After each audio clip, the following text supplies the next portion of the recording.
Hey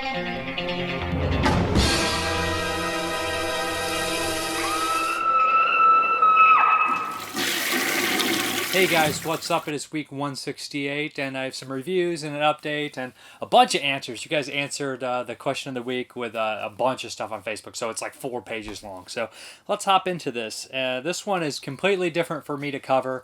I don't typically cover erotica, straight, gay, or whatever. It's not really my strong point, or I don't really watch it. I don't keep up on it. And I know, a lot of the old erotica from the 70s, 80s is not, especially by me, it's not looked at as like porn. So a lot of people, like, it is porn, it is adult, but they look at it as more like art or entertainment. And this one is Equation to the Unknown. This is released by Altered Innocence, and I was interested in this one especially because the director of Knife Plus Heart, this was his favorite movie, one of his favorite movies that kind of inspired Knife Plus Heart. Knife Plus Heart was a gay-themed kind of horror giallo that came out, it qualified for last year. And it was it was my favorite horror movie of the year, and it was surprisingly not as explicit as one would expect. So this movie, I really didn't know what I was getting into. So I was interested. I put it in, and it's pretty much a hardcore gay porno, which is not really something that I ever watch. I don't typically watch older porn films at all, so I don't know, how to judge this thing. First and foremost, anybody that's disturbed by, porno films obviously is not going to want to hear this. Anyone that is going to be disturbed by or are not really into homosexual porns or anything like that, so, skip ahead. Okay, I'm just giving you a fair warning. I know it's not, porn is not everyone's cup of tea, and especially gay porn is not everyone's cup of tea. So, getting over that. Equation to the Unknown. Now, Jan I can't think of his name, the director of Knife Plus Heart. He's quoted all over this thing, and he's involved with this release as well. And he mentions that this is the most melancholy porn of all time. So I'm wondering, and there's just like this bit of sadness, and I notice this a lot in kind of like gay themed movies or like Cruising, for example. Like there's almost like something fulfillment that can never be fulfilled in all these different sexual acts and stuff. Like the whole term of Cruising, like Strangers by the Lake is another movie. So I do feel that kind of in here. This one follows this young man who kind of has a bunch of run-ins and fantasies of having sex with numerous partners, and it accumulates to the end where there's this big kind of they on the back describe it as a disturbing orgy, and it is a disturbing orgy. Like the stuff in here, I guess some people would say is arousing, but it feels a lot of the stuff is shot kind of in a almost majorly voyeuristic way, which is arousing, I guess, to some. But there's some strange things, some little beats here that make it a little bit different. It's French, and it's quoted on there saying the best gay French film, gay like adult film of all time. And there's a couple moments in here that kind of just that are a little bit different, but that stick to me, because like I said, I'm not really watching this for the erotica aspect to it. Well, not the erotica, but the porn aspect, I'll say. No, because erotica and porn are different, just as Tino Brass, I guess, or somebody like that, right? So, okay, we get into this. There's this moment where there's this young kind of, he seems almost silent, shut in, kind of homosexual young man, very young, and he's playing like this pinball game, and he seems to hang out here. Maybe it's like a known location for him to have sex or something like that. So he's in the bathroom sitting, and one guy goes in and forces him to give him a blowjob and then has sex with him. Another guy goes in and starts doing the same, but the owner of the place kicks the other guy out and proceeds to use the bathroom where he is sitting, doesn't pay attention to him, doesn't tell him to move, doesn't do it almost as like a degradation. He just does it because he's there. He pisses on him, and I was just like, is that a statement right there? That's a bit strange. There's also this kind of like haunting shot where the character's like driving away on a bike, and he leaves somebody like a lover, and you see him kind of in the background kind of going away from there. So I find that kind of stuff like interesting. It's not something that I think I would ever really kind of revisit or anything like that. And it's a kind of strange. I know that Altered Innocence kind of focuses on more like LGBT gay, like kind of friendly movies, LGBT. I don't know the long whole thing, but those kind of movies like Starfish and Knife Plus Heart and Luz and all those movies and Wild Boys have like that aspect to them. But this one is kind of an interesting release. Like I said, it's something that inspired a movie that I really liked, so it intrigued me. And it has some kind of iconic shots, and you could see definitely the inspiration in Knife Plus Heart. I could see to a certain extent. But again, this is not really my strong point. I really don't know what points to mention or anything like that. There's a lot of other people that are definitely more into this kind of thing than me. But like I said, I mean, I probably liked it as much as I could. I mean, it's something that it says a little bit more about, homosexual encounters and stuff like that than just, the sex. But the soundtrack is pretty memorable. It's a 16 millimeter, so it looks really good. It's remastered. It sounds great. And a lot of people are going to be like, what? Why are you reviewing this? Because it interested me, because Knife Plus Heart and all that kind of stuff. But yeah, so it is very explicit. So be warned and everything. And there's a lot of blowjobs. A lot more blowjobs than sex. Just, blowjobs are sex, but you know what I mean. A lot more of that in the movie. So yeah, that's equation to to an unknown. It's a bit strange, of course, but.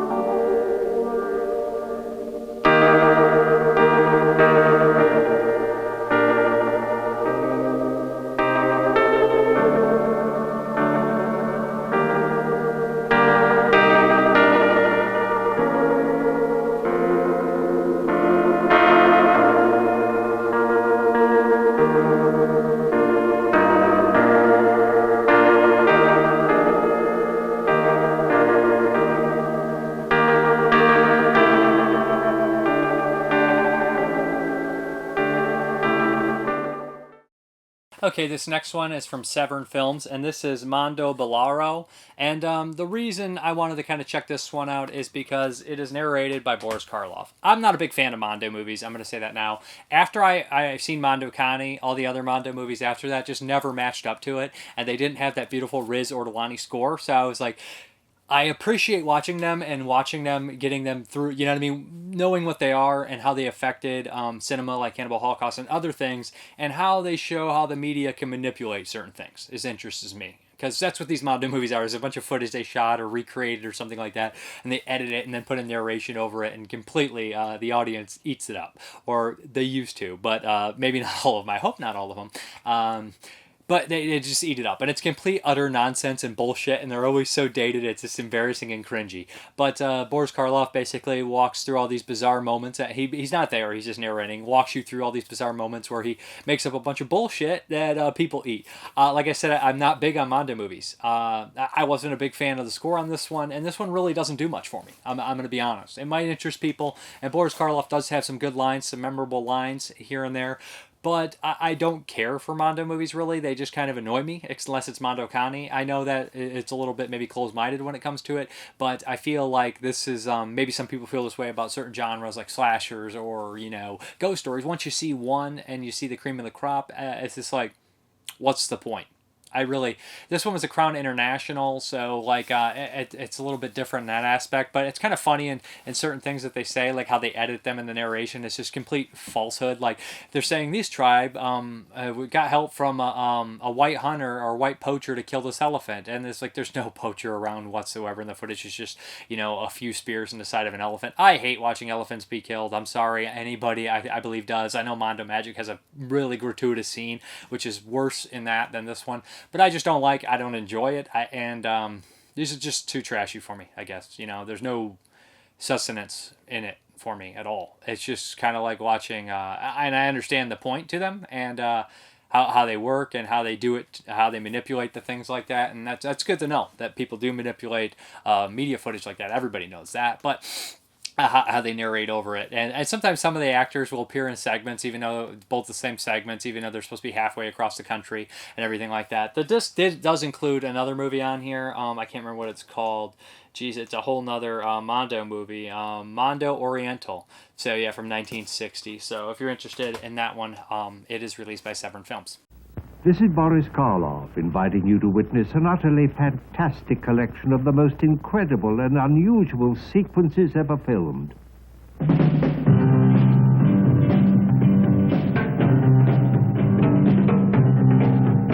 Our crazy world, a jungle of human passions, a world of wonder and excitement, beauty and terror, throbbing and pulsating with love in its infinite varieties.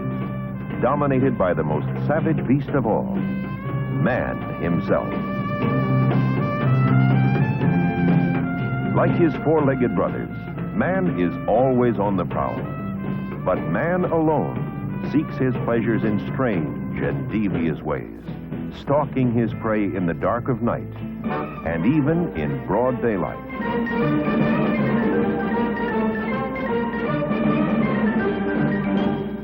For the first time on the screen, Mondo Balordo dares to reveal the shocking truths about man's secret loves and perverted pleasures. With Boris Karloff as your personal guide on an eye-expanding trip to the bizarre and curious corners of our crazy world. The probing eyes of hidden cameras expose the shocking extremes of man's insatiable hungers. From uninhibited native ceremonies to sophisticated rituals of civilized savages with naked claws. But man is not always a man, and seeing is not always believing, as Mondo Balordo takes you off the beaten path where the guided tours never go. To hangouts in Denmark, where love abounds in many forms, in the midst of controversial medical discoveries.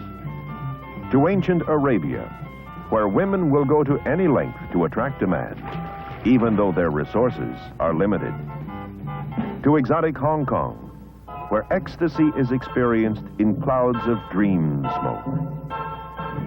To the back alleys of London, where economy is the mother of invention in a bizarre share-a-wife plan.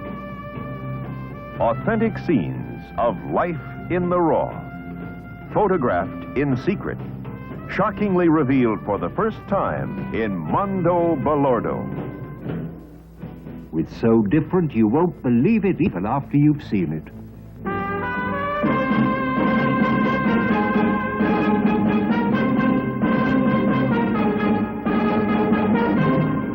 Okay, we got our first Patreon pick of the week, and this is from Ricky Riley, and this is Investigation of a Citizen Above Suspicion. This is a Criterion Collection, and I didn't get a chance to dig into the features. I know it's really shitty of me to tackle a movie like this, but this thing is freaking loaded. It has everything on here. But, okay, so I watched it in Italian. Normally I watch my Italian movies dubbed in English. I don't know if that's a choice on here. I knew it wasn't on the main disc. Might be on one of the second disc. But yeah, this is by a director, and I wasn't familiar with his work. I looked up his other films, and I know he's a big name in Italy. Like, I just probably don't want to embarrass myself trying to pronounce it. But, you know, I've heard his name brought up, but it's not something that I'm familiar with. You know, it's not like a Lenzi or a Diodato or a Fulci or somebody like, you know, trashy, who, like me, who, no. Like, I mean, they're not trashy. It's just, I'm trashy, and I'm into that kind of stuff. But, so, his films seem to have, like, a political, you know, side to them. Some of the other ones as well seem that way. But this movie, boy, oh boy, this is an excellent performance by, who's the lead in here? He's El Indio in For a Few Dollars More, and he's also in A Fistful of Dollars. You know, he plays one of the Rojas brothers, I believe.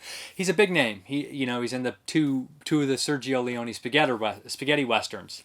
He's the lead in this movie. He looks completely different, and this is probably one of the finest performances I have seen in a very long time. Top-notch performance. He plays this investigator who leads the homicide squad, and he recently gets promoted to run the political branch of the police in this movie.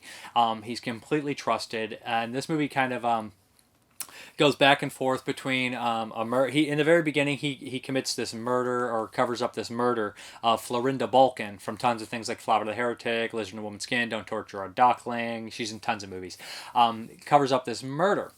And throughout the entire movie, he's trying to cover it up and do all these things, but he's also at this weird thing. He's pointing attention to himself because he feels he has this weird complex where he wants to know that they knew he did it, or pretty sure he did it, but he's above suspicion. So he keeps putting all these little hints that he did it and clues, and he's like in a constant turmoil with himself. And you really don't know what his motivation is until the very end, or his psychology. But it jumps back and forth why he killed Florinda Balkan, and has, like, they had had this affair and everything like that. And there's this weird kind of hierarchy within the police and this code of silence, and it's genius. It's genius how it unfolds. His performance is great. His insanity, his fascism, his speeches he gives about the people, saying that it doesn't matter if you're ultra left or ultra right. It doesn't matter if you're breaking these rules. We will come down and hit on you or whatever like that. And it's just like true fascism in the police department, and everybody's cheering, and this whole political thing that he's running. You can tell that maybe he's setting up this murder to solve it right away, so he can push himself further into this whole thing. I don't know. It's just a genius movie, and how it ends, and how his fantasies start to mix with reality at the very end, and how immature he gets, and how he just starts to crumble. But I was very happy with this. This is pretty much a masterpiece. There's this moment where he kind of brings this plumber in to try to use him as a pawn, and this poor plumber, man, you feel so bad for him, that he messes him up so bad and intimidates him. He's like, I must have made a mistake. It can't be you. And it's just a genius here. But one of the best performances I've seen in a long time. And for a second, I didn't recognize him. I was like, that's him? He's so good in this. And Florinda Balkan is always good. Solid as always, and beautiful. But a great movie. Great stuff. Really loved it. Highly recommended. Investigation of a Citizen Above Suspicion. One of the best Italian movies I've ever seen. Objectively, one of the best ones, I would say.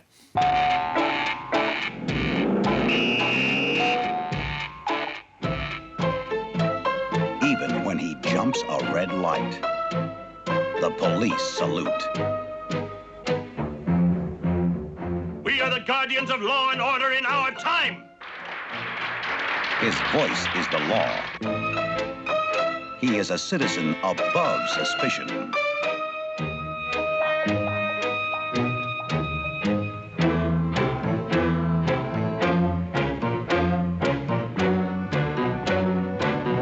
And this citizen above suspicion commits murder. How are you going to kill me this time? I'm going to cut your throat. I left my fingerprints all over the apartment. Not to sidetrack the investigation. Not to sidetrack the investigation. Not to sidetrack the investigation. Not to sidetrack the investigation. But to prove. But to prove. But to prove. But to prove that I am above suspicion.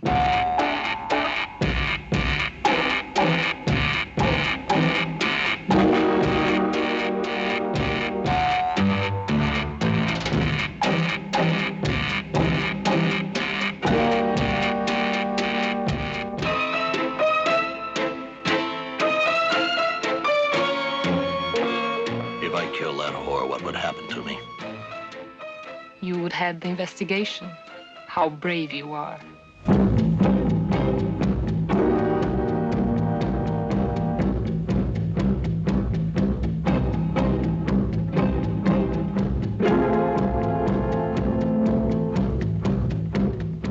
You want me to question you?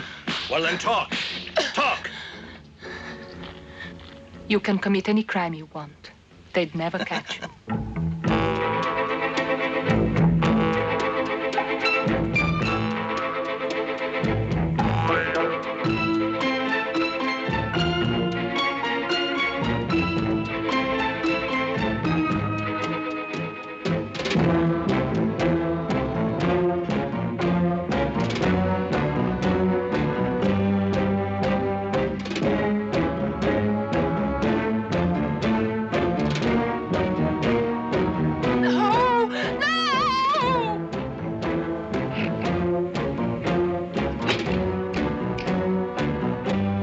Yes, I'm the murderer. I'm the murderer. I'm the murderer.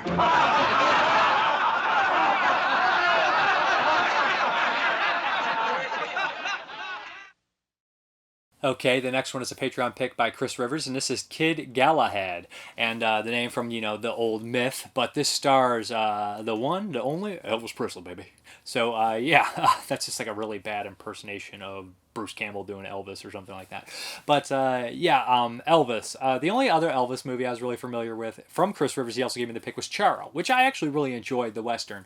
This also stars one of my all-time favorite actors, Charles Bronson, and it stars Gig Young, who I know from the latter days of Gig Young's life, or he was in the Peckinpah movies like Killer Elite and Bring Me the Head of Alfredo Garcia. And I'm not trying to be rude here, but watching him from the 60s here and those movies in the mid 70s, I never seen 13 years take a toll on somebody's physicality ever. He looks so different. In this one, he is just like kind of a handsome, most smiley kind of guy, although he's a scuzzy motherfucker in this movie. But in the Peckinpah movies, he is just weaselly and evil and just drunk looking, but still good, but still just looks kind of unhinged for real in those movies. So in this one, basically what happens is Elvis just recently gets released from out of the military. He's kind of broke, and he decides to stop at his hometown, which he doesn't remember anything of. He was very young. His parents died when he was born there, and he had moved to like Tennessee, or is it Kentucky in the movie, somewhere around there. I believe he was originally, or he grew up in Tennessee in real life. I can't remember exactly. But anyways, Elvis kind of has a deal where he runs into this boxing camp because he can't find work as a mechanic, and he asked if they're looking for help. The woman there kind of helps him out, gets some breakfast, and Gig Young comes in, and he's like, they're struggling. He's bet all his money away. He's kind of a loser. So they're kind of screwed. But instead of going home, this father offers him $5 to stay in the ring and go around with his son. His son is a real killer, pounds on Elvis. Elvis is not very good at, defending the punches, but he lays this guy out when he hits him. So he's got like an iron jaw, and he's got a hell of a right hand, I believe. So he's knocked him out. So right then they gotta have hope. And Bronson is this old trainer with like a bad leg and everything, and kind of takes Elvis under his wing and teaches him some things and everything like that. He's his cut man. So Elvis, starts to knock guys out. He starts to get some, momentum, and he becomes kind of a big deal. He's knocking everybody out. Gig Young's sister kind of comes in, and they start a relationship that upsets Gig Young. Gig Young is being watched by, I think, like an investigation and going on, and it involves this kind of, Booker, who's a really sleazy piece of shit, and Gig Young is involved with him and owes him money, and it's really entangled and everything like that. He's just not on the up and up. He's entangled with all these criminals he doesn't want to be. And anyways, it all turns out at the very end, Elvis has to fight a real tough, fast guy, and that's kind of like, he's not the best at getting away from punches or anything like that. But Elvis is pretty good in it. His boxing, not necessarily believable, but most boxing movies aren't very believable. You see Elvis just hitting this guy going back and forth, back and forth, back and forth. It's like, if they're taking these hits, man, they'd be dead. And that's the same with one of the other movies this week, too. They're just taking massive hits. I love Charles Bronson in it. He's pretty good in it. He's got some witty one-liners. Him and Elvis got, good chemistry. Gig Young, like I said, is an asshole, but he redeems himself, and he's good in it, too. I can't think of the actresses' names. It's going to be one of these embarrassing things where somebody will correct me and be like, well, those actresses are on this and this. And I'm like, duh. And I do have a problem with a lot of older actresses, unless they're like big names like Shelley Winters or Susan Tyrrell, where I more remember character actors in general. And to me, there's not that many female character actors. So I have a hard time remembering some of the actresses from the past, if that makes any sense. I feel like character actors in general are more memorable. And stars are stars, like they fade or they don't, and a lot of the older stars kind of faded for me, so I don't know them. And but like character actors, they're just more memorable, and just to me, so I always remember them. So I'm a little at fault when it comes to a lot of leading ladies of the past that aren't like the huge ones, or like the more bizarre types, like Shelley Winters or Susan Tyrrell, or them kind of types. So I more gravitate towards the kind of weird actors. But yeah, so I can't think of the two leading ladies in this movie. They're both good. They're both solid. Like, I didn't have a problem with anybody's acting in the movie. It is super cheesy, okay? It's very 60s. It's very kind of musicals, and everybody's singing along, friendly kind of stuff. But once you sink into it, I enjoyed myself. I know that this is the type of thing that if I was 13 years old, I'd be like, this is stupid. This is cheesy. Because you're embarrassed to like it. But as an adult now, I'm like, I don't care. I watch all sorts of weird stuff. I watched a Mondo movie, a gay porno, a fighting movie, a boxing singing movie. I watch anything, okay? I'm that kind of guy now at this point. So I enjoyed it. I liked it, and I would recommend it. it's, this and Charo I feel like the same about. I know a lot of people don't like Elvis because they're like, well, all this kind of personal life and everything like that. But I've always enjoyed him and the things I've seen him in and his music and stuff. So I'm not like a super fan or anything, but I enjoy what I see. So yeah, this one's pretty good. Kid Galahad.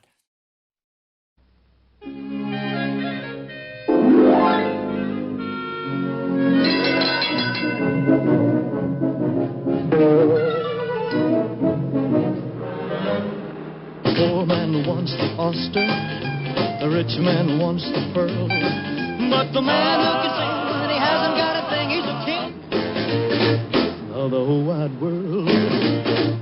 It's the inimitable, incomparable Elvis Presley, shaping up like a fistful of dynamite as... Kid Galahad!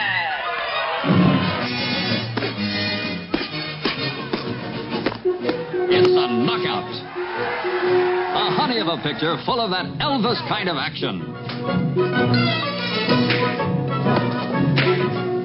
That Elvis kind of lovin'. What do you do when you feel like this? People usually get married, I understand. So won't you tell me that you love me? Hurry up and name the day. That Elvis kind of twisting. My good luck is really here to stay. And that exciting Elvis kind of singing. Is where the heart is, and my heart is anywhere you are, anywhere you are, is home.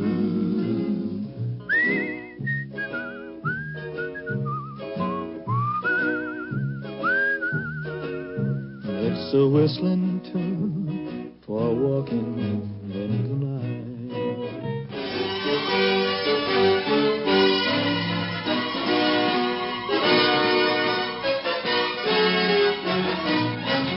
Nobody asked you to come here. All you had were your empty pockets and a shine on the seat of your pants. Don't push me, Willie. I'm a grease monkey that won't slide so easily. Shut up, I You said. can't yell loud enough to make me shut up. Well, I'll tell you what I think of the fight game. I think it stinks.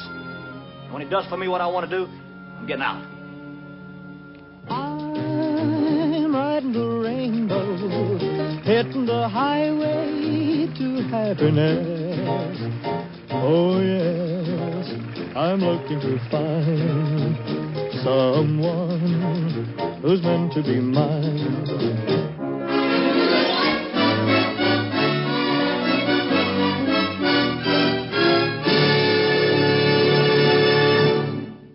Okay, the next Patreon pick is Undisputed 3, Redemption. This is picked by Jason Willard.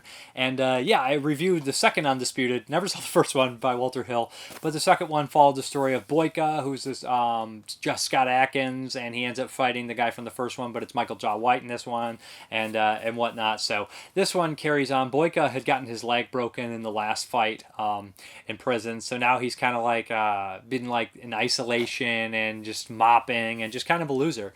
And almost the prison joke, but he starts to have this kind of resurgence where he wants to train again and work on his leg, and he ends up stepping up and fighting in the prison to solidify him a spot in the World Prison Fighting Network or something like that, where all these prisoners from different worlds, what is this, arena or something, different countries are all going to come together and fight in a tournament, and the winner gets released. So that's what's happening. So we have all these different fighters show up from different countries. We have Boyka from Russia. Then we have the French guy. We have a North Korean. We have a Colombian. We have a Brazilian. I'm trying to think. We have an American, of course. We have a Croatian. It's got to be a shout out to Crow Cop. And who am I missing at the last of the bunch? Geez, I can't think. There's another guy, too, that is in there, too. I said Colombian, Brazilian, American, Russian. That's 4. Then we have the French, Croatian, North Korean, and I can't think of the 4. Oh, Greece. There's a guy from Greece. So we have the 8. I love that kind of stuff. So we have all these personalities, and they're immediately put into the prison. And it looks like the guy that they're in like some Eastern European country. The Colombian guy's getting special treatment. He's a sociopath through and through. He's getting special treatment. He doesn't have to train, and it's obviously that they're putting all the bets on him. People running this thing, and they set it up. You know what I mean? To rig the whole event. And all the other prisoners have to do hard labor, so they're getting exhausted. This doesn't stop Boyka, because Boyka is super strong Russian, determined to win. So he doesn't train. He keeps training and everything, even with the bad leg. The American, who is Turbo, he's super fast, cocky, very American, very very funny to me though, because I'm also American. So they start to have like a feud, of course, because Boyka says he talks too much and Turbo will not stop talking. They get put in the hole together, and over time they start to form a bond. And pretty soon we realize that their bookers, the guys who got them there, are kind of not on the up and up either. The one Russian guy's in the second one as well, and they're not on the up and up. The guy who got the American guy there, he always plays a gangster. He's in 100 movies. You'll recognize him right away. He's this stereotypical kind of Italian character actor who's like, hey, it's me, I'm an Italian guy, that kind of thing. He's good though. He does it well, and he's enjoyable. So anyways, the fights, that's what you're here for. They're good. They're brutal.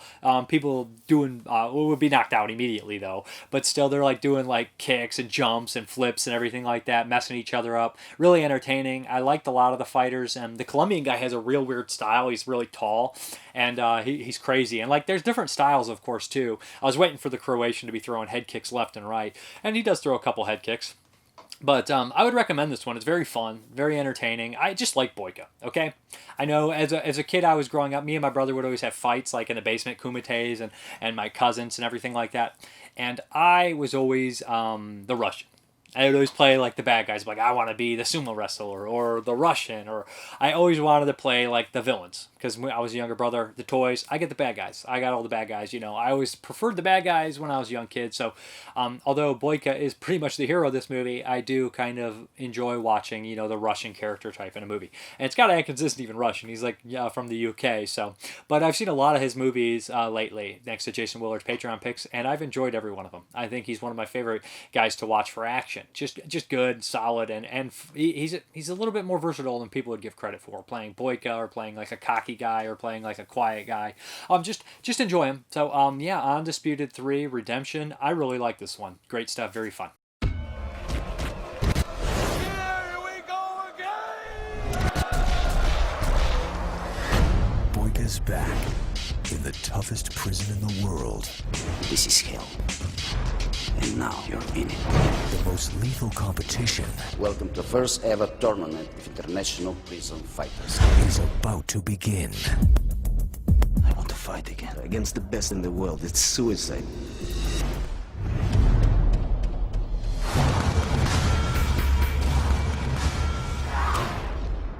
You just saw your lights go out.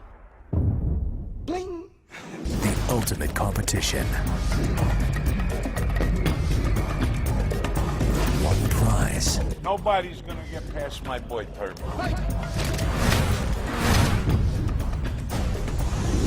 Freedom. I have to win. No one goes home. No one gets out alive. It's showtime.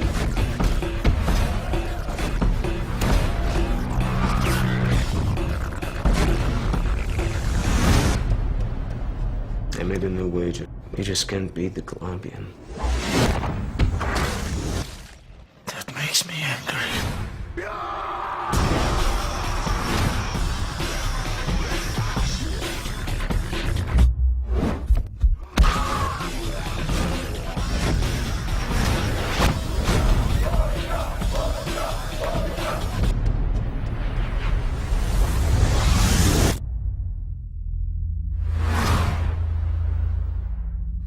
Alright guys, we're here to cover the Patreon pick from Derek B, and he picked Pokemon. Pokemon. Detective Pikachu.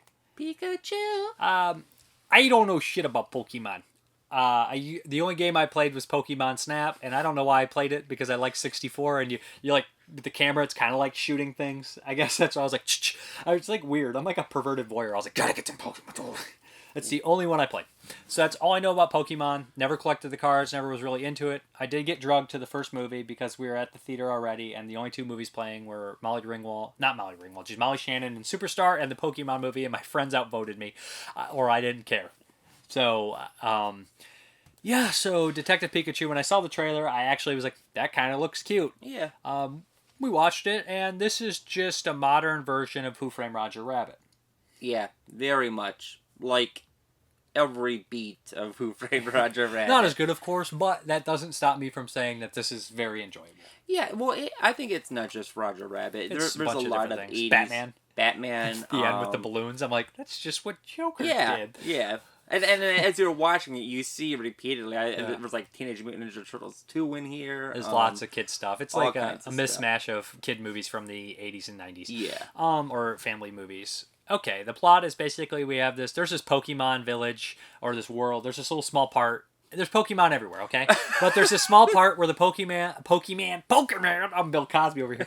Pokemon and the people live in harmony together, like Toontown in Who Framed Roger Rabbit. Yeah. But this young boy who does it, his mother is out of the picture, and he's older. He's like mid-20s probably, even though he looks like he's like 15. I thought he was like a kid. His mother is dead. His father is out of the picture. His father's out of the picture. Yes. And he gets a notice that his father has passed away. Yes. So, and his father was from Pokemon World. I'm going to call it Toontown from now on. Toontown. So he goes to try to figure out what's going on, and he starts to realize that his father disappeared in mysterious circumstances, and his little Pokemon partner is still behind, and it's Pikachu. And strangely enough, he can understand what Pikachu says. So they start to look into the case. The end. Let's see. Oh, Bill Nighy's in here as the guy who runs the company. This big company that... Yeah, Bill Nighy's in it. Is there anyone else in this movie? I ran it under a cold tap. He's also got... It's also got, of course, Ryan Reynolds. Oh, yeah. Ryan Reynolds is the voice of Pikachu. And there's some other probably familiar faces that I just can't put. And you said the one girl... police detective. Oh, the Asian guy? Isn't he a guy? I'm sure he is. He looks like a guy. He looks like a guy. He looks like he's like this a character actor that I've seen before. The girl looks like Lizzie McGuire from like 2001, but I don't know who it is. I don't know who she is. Not a detective, a wannabe reporter. Yeah. So basically, it's just like a police detective mystery story where they run on a bunch of errands and you see tons of Pokemon. I don't think that you see tons. You see tons? No, like here's the thing. You see 100 Pokemon. I think you see less than 100 50 Pokemon. You might see 50 Pokemon. Right. Because, like, I only played the first Game Boy game, and I'm not a fan of, like, that style of game where you have to catch the thing. But I know my Pokemon. Like, I love the cartoon show. I didn't get into the cards because Magikarp. Yeah, Magikarp's in it. But, like, so I know 150 Pokemon. I don't know anything after 150. Blastoise. There's, like 3 that I know. You always say Blastoids. It's Blastoise. Like tortoise. Blastoise. Squirtle. Okay, there we go. I'm like Al Bundy over here trying to name all the presidents, and I only know, like, 4. But so there's, like... I don't know. There's like a good mix of Pokemon from like old and new, but I'd say realistically, probably only see like 40 different Pokemon. Like highs.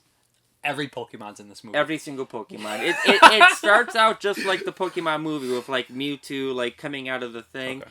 You don't get to see Mew, and Mew's really cute. And like my favorite Pokemon is Persian because I'm lame, and he's not in the movie. Oh, that is my favorite Pokemon is Diglett. Diglett the little hump. Is that the worm? Is he a worm? He's like a gnome. It's absolutely not my favorite Pokemon. No. Anybody's favorite Pokemon was Diglett. They're just like... anyways, I've exhausted my Pokemon knowledge at this point. But I enjoyed it. I laughed a couple times. Ryan Reynolds, to me, when he first came on the scene, I was just like, that guy's a prick. Like, he was just always like a sarcastic asshole. But... over years, like, Ryan Reynolds has really won me over, and he actually, his, like, type of humor is like, really funny. And he's very self-depreciating, so I like that, too. Like, I really like Ryan Reynolds. I think he has become, like, he's aged well, and he's taken the right roles, and he's always played jokes on himself. So I think that he's probably done very good on his career. Oh, I think so. I've always enjoyed him after a certain point. Like, I never hated him. I was just like, who's this guy at first? And it just took a little bit to warm up to. It's, it's really weird, looking at something like Pikachu and having it sound like Ryan Reynolds, but it actually worked. Like, it surprisingly worked. And like, it's also really weird having Pikachu say some of the dirty stuff he says. It's kind of like, what's that? Drawn Together? Yeah, Ling Ling. I bleached my asshole for nothing. So, Drawn Together is the filthiest show ever. Even back then, I was just like, how does this get made? I still laughed at it a lot, even though I was just completely trashy, but... The story is pretty predictable. The Pokemon, they all look really cool. The Pokemon that they do show look fantastic, and they're used, I think, really well. You get to see Gyarados, which is a really fun Pokemon to see. He's the big the magic card thing. Yeah. You get Charizard's in here, of course. Yeah, Charizard. You see Bulbasaur, and Bulbasaur's always really cute. Yeah. But I thought that there'd be Team Rocket in this because they find a little vial that says it has a little R on it, and they never explain what the R is, and so I just assume it's for a sequel, maybe. Maybe. That they're manufacturing the drug and selling it to the big bad corporation. Yeah. They do a twist in the corporate where you think it's something and then it's a change. And what is that one Pokemon that has the dead eyes? The dead eyes. Remember, it has Ditto. Yeah, Ditto's that was in cool. this. That was cool. I enjoyed that.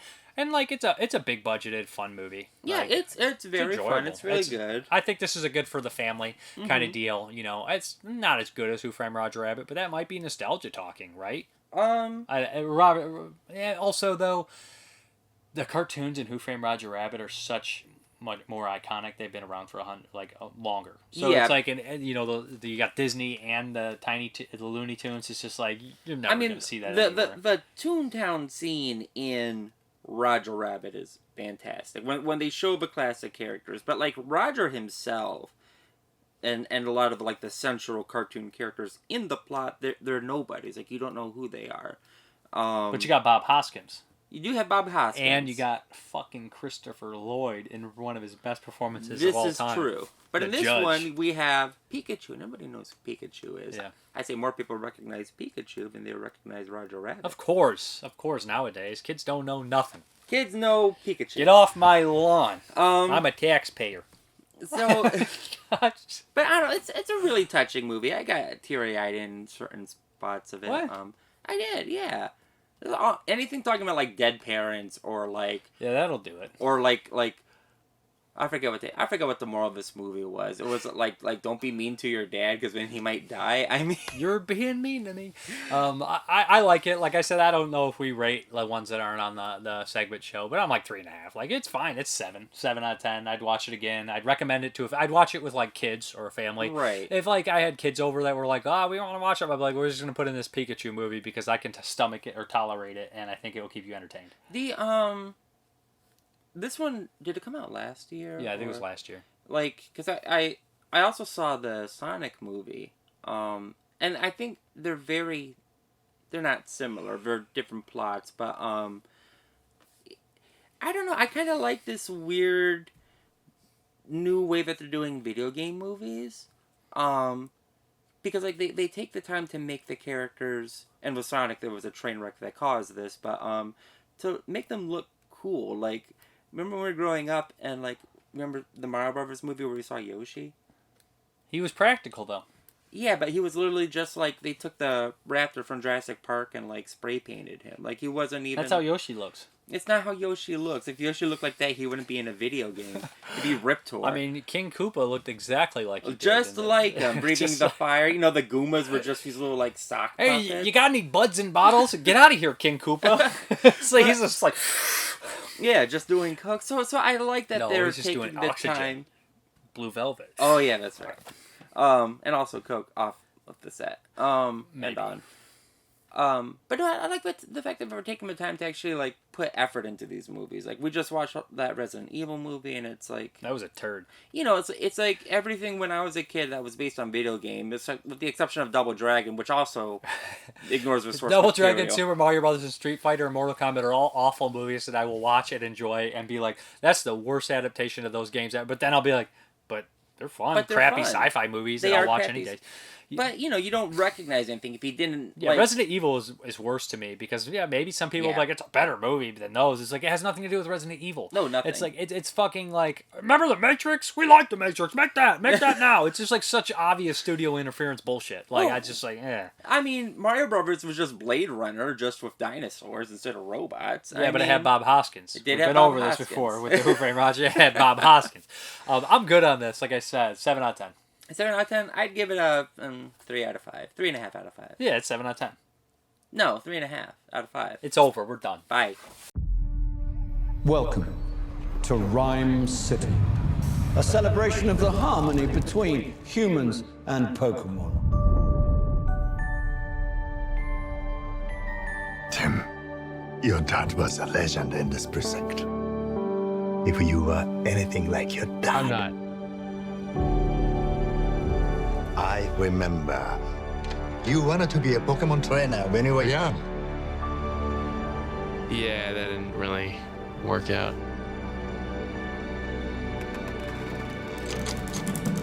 Someone there? Whoever you are, I know how to use this. Oh, jeez. Here we go. I know you can't understand me, but put down the stapler or I will electrocute you. Did you just talk? Whoa. Did you just understand me? Oh my God, you can understand me. Stop. I've been so lonely. They try to talk to me all the time. All they hear is Pika Pika. You can hear him, right? Pika Pika! Yeah, Pika Pika Pika. He's adorable. You're adorable. They can't understand me, kid. Can no one else hear him? I don't need a Pokemon, period. Then what about a world-class detective? Because if you want to find your pops, I'm your best bet. We're gonna do this. You and me.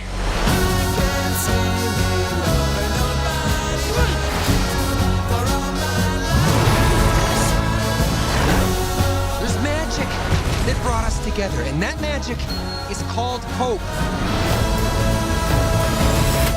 Listen up. We got ways to make you talk. Or mime. Yeah. So tell us what we want to know. Pipe. Yes. Okay. I can. Shoving. Pushing. My problem is that I push people away and then hate them for leaving. He's saying you can shove it. What? I can shove it? Okay, that's it. No, we're switching roles. I'm bad cop. You're good cop. No, we're not cops. In my head, I saw that differently.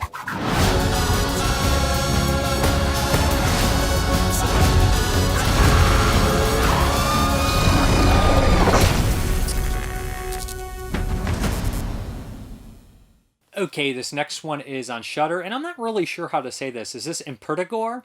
And this is by the same director who did Satan's Slaves, which was a couple years ago, and it was a remake from the 70s or 80s one, 1980 or something around there, which is an Indonesian movie. I reviewed the old one. I reviewed the remake even before that. But this one, Satan's Slave, this is Impetigore, same director. Like I said, I keep wanting to say Satan's Slaves.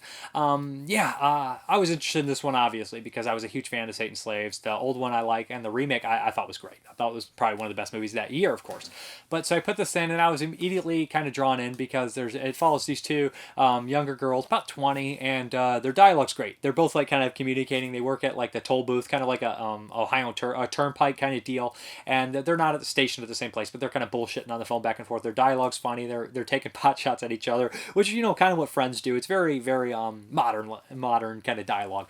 So you're going back and forth, and she said, "Man, this weird guy is watching me." This weird guy comes up to her toll booth eventually and asks who she is, if her real name is this, and she's terrified. The guy comes after her trying to kill her. He's shot by police. We kind of fast forward, and these two have started trying their own business. They don't want to do that anymore. A clothing business is not really working, and she figures, you know what, I should go look into my old family history because I really don't know much about them. I came from this village, and there's this picture, there's this big house. Maybe they have money. Maybe I have an inheritance. So she decides to go back to her old village. Her friend goes with her. It's really hard to get to the village. It's very isolated, and when she gets there, she realizes that they don't really have many guests, and it's really isolated and creepy, and there's a curse going on. All the babies are born without skin. Really disturbing, really weird, and of course her history, her family lineage ties directly into this curse. So she kind of plays a little bit dumb at first. She just wants to try to figure out what's going on, who owns that, the big house that they're staying in that's abandoned, which her. But soon when she reveals her cards, things start to get crazy. People start to point fingers, and all these revelations about the curse kind of unfold. I'm a big sucker for any of these kind of movies that have these different mythologies or different kind of like curses or anything. Like last year, Thumbad I thought was fantastic. A couple years before that, like I said, I love Satan's Slave or Terrified. I feel like all these movies that are from different countries somehow, or Black Forest last year, somehow tend to carry over a true fear or true scariness to me that aren't the same old bullcrap. Although this one does have a couple moments where it kind of treads into the typical ghost kind of storyline. But it does a couple things that I just think are completely different. Also, being in a village where you don't know anyone and you're completely isolated is terrifying.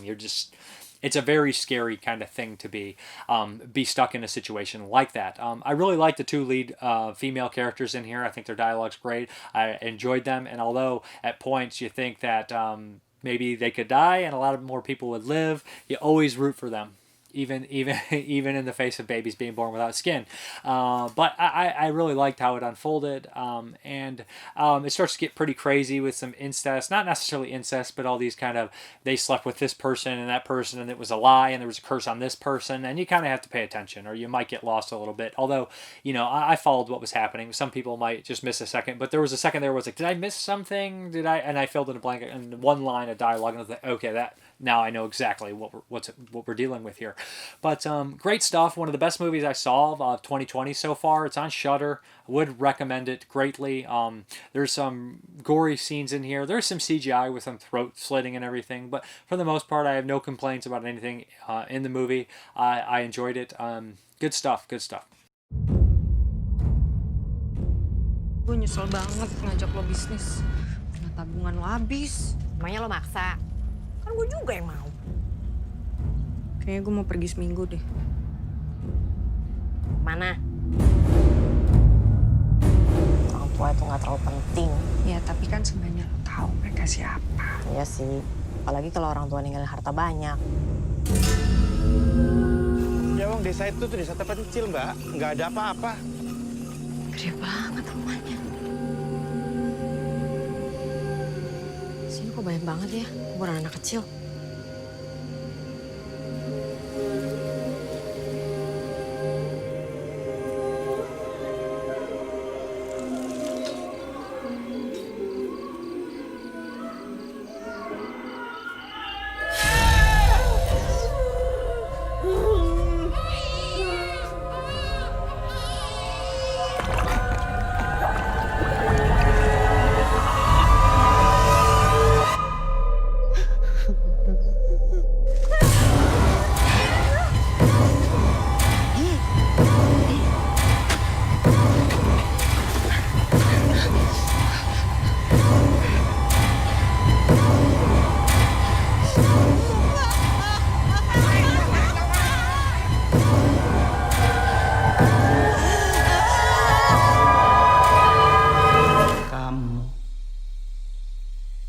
Kesalahan yang harus aku hapus.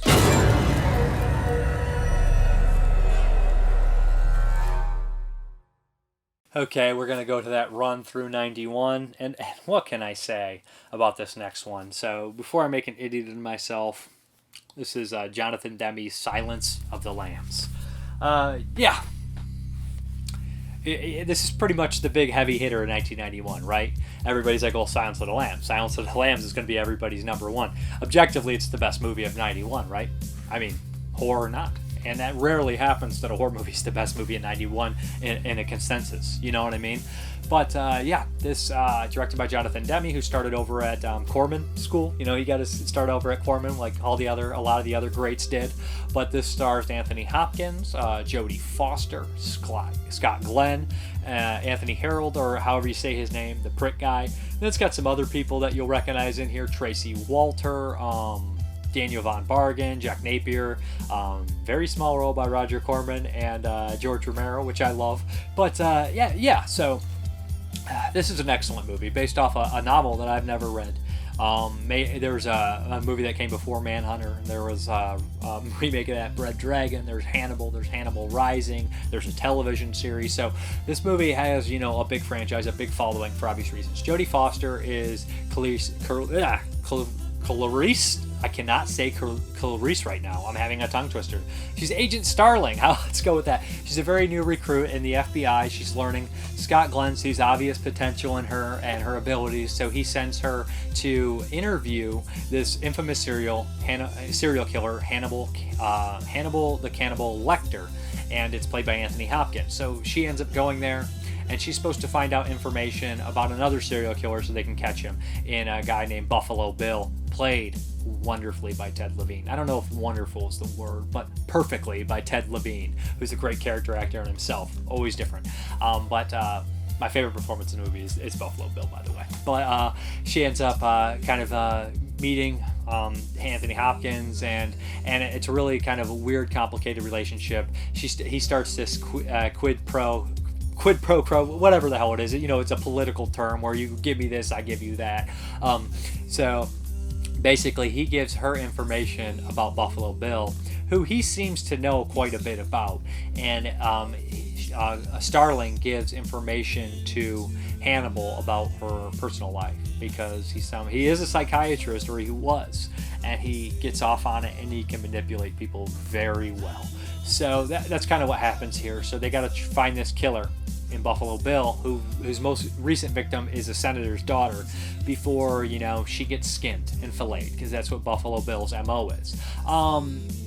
I know that some people were complaining about the trans aspect in Buffalo Bill, but even Hannibal Lecter says it in the movie. Buffalo Bill is not a transvestite, because they mention that transvestites are usually, non-violent and or anything like that. Buffalo Bill is not. They say he wants to be, or he identifies as one, but he is a violent, person that's got, this obsession with metamorphosis, butterflies changing into something else. He doesn't want to be what he is because he's unhappy.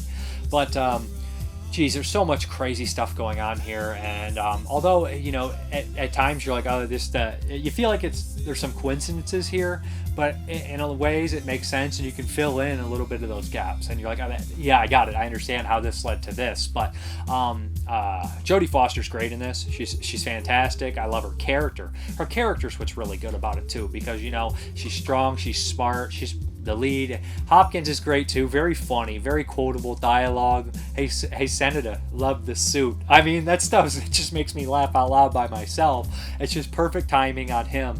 But man, it's just, if anybody can't remember the stuff that Buffalo Bill says in this, I'd fuck me so hard. And the soundtrack on Needle Drops are perfect, from Tom Petty, American Girl, to Goodbye Horses. Is there any more iconic scene than Goodbye Horses with Buffalo Bill dancing in the mirror? I know this is a huge movie and everybody loves it, but I know that there's a lot of people out there that are like, oh, it's so popular, I'd be like, I don't like it. But I mean, this movie's great, right? Like, can anybody deny that this is not a fantastic movie? Because there's a lot of times when movies become so popular that some people just feel like the need to hate on it or say it's overrated. And I know normally I wouldn't even bother talking about this because it's just common knowledge it's a great movie, but being in 91, I have to. And I'm not unhappy about rewatching it. I haven't seen it in a long time, and the Criterion looked fantastic. This is a very well shot movie too. But man, like I was going on about Buffalo Bill, is just such a unique character, and Ted Levine's movements when he's actually, spoiler, finally caught at the end, and he's pulling the cards, and just put your hands up, and he does this, like this, and then just runs away. The way he moves, it's just almost perfect. Like, it is perfect. It's just too real almost, but just somehow being realistic but also cinematic. The movie's perfect mixture of realism and cinematic stuff. Like, it's a movie, yes, but it's also has these real aspects about it. Love it. It's a masterpiece. It's great. I can't say anything better about it. There's nothing that I really have any complaints about the movie. I like how it looks. I like how it's shot. I like how it unfolds. It's a masterpiece. It's Silence of the fucking Lambs, right? And you guys should probably, if you really like this, put in the ridiculously terrible spoof Silence of the Hams, which I really think is funny, with Dom DeLuise and Billy Zane, and it's a mix of Psycho and Silence of the Lambs parody. Me and my cousin used to like it quite a bit as kids. Dom DeLuise is nonsense. You're black, you're female. Used to have you're dating someone, but things just didn't work out, and he turns around as Billy Zane. He's like, I have a cold. But I just mean the stupid gags like that. But anyway, Silence of the Lambs, love it, classic. You spook easily, Starling? Not yet, sir. He's past the others. The last cell. I'll be watching. You'll do fine. A killer is on the loose. Keeps them alive for 3 days. Then he shoots them, skins them, and dumps them.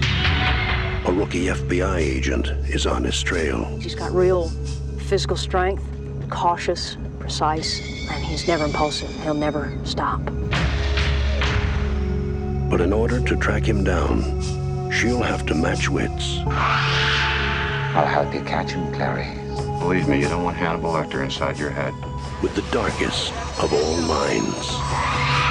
Just do your job, but never forget what he is. Oh, he's a monster. Pure psychopath. So rare to capture one alive. So close to the way you're going to catch him. Do you realize that? Oh, Clarice, your problem is you need to get more fun out of life. You told me you don't spook easily.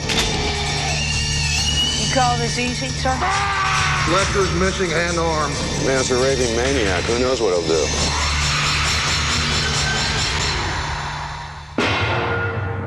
Thank you, Clarice.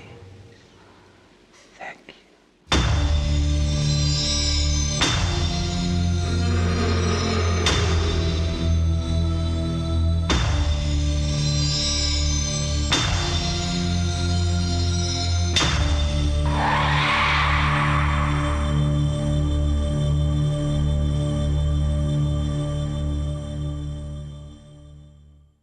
Okay, another one from 91. Kind of another heavy hitter, which I actually covered before. This is Body Parts. Who directed this one? Eric Red, who did Bad Moon, which is a really solid, cool werewolf movie. But this stars Jeff Fahey, Paul Ben-Victor, Brad Dourif. Geez, who else is in this one? I know I always feel like I'm missing one of the major names in the movie. Geez. No, it only says Jeff Fahey. That's all who's not listed in the back. But, yeah, Brad Dourif. So I can't think of his wife in this movie again either. I feel guilty about that. But, yeah. So we have Jeff Fahey, who's a psychiatrist. And right in the beginning, he's kind of interviewing Paul Ben-Victor, who... I know from Tombstone and True Romance, two movies with huge cast, and I always never forgot him in those movies. But he's kind of this killer, and he's interviewing him, and he's getting on the level, and Jeff Fahey starts to wonder, where is evil and stuff like that, talking to himself. One day, he's on his way home driving, talking into his recorder. There's a huge accident, and he loses his arm. His wife has to make a decision last minute. This doctor pressures her into it, basically saying that we can reattach an arm to him. It's very, kind of crazy new surgery, but if you sign here, we can attach an arm to him. We don't have time to wait. She signs it. He gets a new arm. But fairly soon afterwards, that arm kind of starts to mess with him. He starts to get violent tendencies. He lashes out at his kid. He starts to have horrible nightmares that are basically, murders. But he soon finds out that arm belonged to a serial killer who killed about 19 people. He also starts to dig deeper and finds out that someone received his legs, and Brad Dourif received his other arm, and he is this artist who's been painting. This whole thing kind of feels like somewhat like very 90s. It feels like a Tales in the Crypt episode too. I know that stuff like Body Bags had a story in it like that, The Eye with Mark Hamill, and The Simpsons kind of spoofed this with the hair, with Homer getting Snake's hair and becoming a criminal. So like this whole kind of spoofing, getting a body part, it happens in lots of these kind of movies. But yeah, so anyways, Jeff Fahey starts to lose his kind of shit, and the people that also receive the body parts to end up murdered, so all signs kind of point to him. But there's a crazy turn in this movie involving some handcuffs and a car chase that is just completely bonkers and huge and nuts. Jeff Fahey's really good in it. The action's good in it. When the violence and gore's there, it's there. Well made, well acted, enjoyable movie for sure. Like a Brad Dourif, he's got some funny, good lines in here. So I don't have much more to say about it. I reviewed this a while back if you're interested. But on the release, there is some good features on here. I did watch a bunch of them. Listen to a little bit of the commentary. The interviews with Eric Red were cool. Actor Paul Ben-Victor, because I never seen him interviewed before, so I really like seeing that. And there's also an interview with Anthony Redmond, the editor, and that was great because he talks a little bit about working with Abel Ferreira and everything like that. That was cool. The deleted scenes on here are also really good because we see the arm severed shot where it gets ran over by a truck. They should have kept that. I really like the killer in the movie, too. I'll just leave it at that. He's got a neck brace, and he's just ridiculous. But pretty nutsoid movie, to be honest. But body parts, good stuff. Well, I'd appreciate it if you'd send a copy to all the members and indicate that...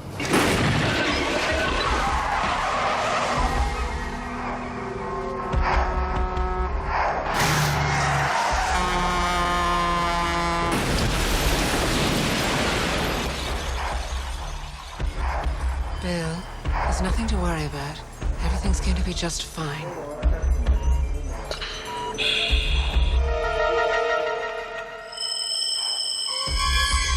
You lost your arm in a car accident yesterday. We've transplanted another arm for you. How does it feel to have someone else's arm? Dad, it's sort of gross. Well, that's not how it looks. It's how it works, right? I think there's something the matter with me. Oh! It's the arm. Billy! What's going on? There's something wrong with the person I used to belong to. You have this guy's arm. You don't have his personality. I want you to run my prints. Any past record I had would show up on the printout, right? You put a killer's arm onto my body and you didn't tell me. That arm can't do anything you don't want it to. How do you know that? Where does evil live? Does it live in the soul? In the mind? Maybe it lives in the flesh. Maybe you got some kind of demon inside of you these days. Why doesn't anybody want to ask any questions about these operations? I hit my kid. I tried to strangle my wife. I have nightmares every night. I want this arm off! Don't you realize what I and my team have accomplished with that arm? Take the kids and go to your mother's. Don't pack, just go now!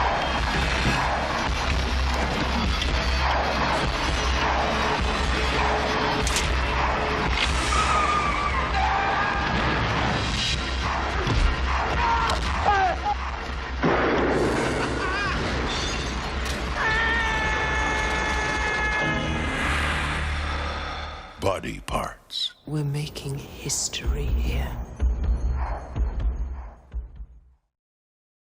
Okay, we have another one from 91, and this is The Boneyard.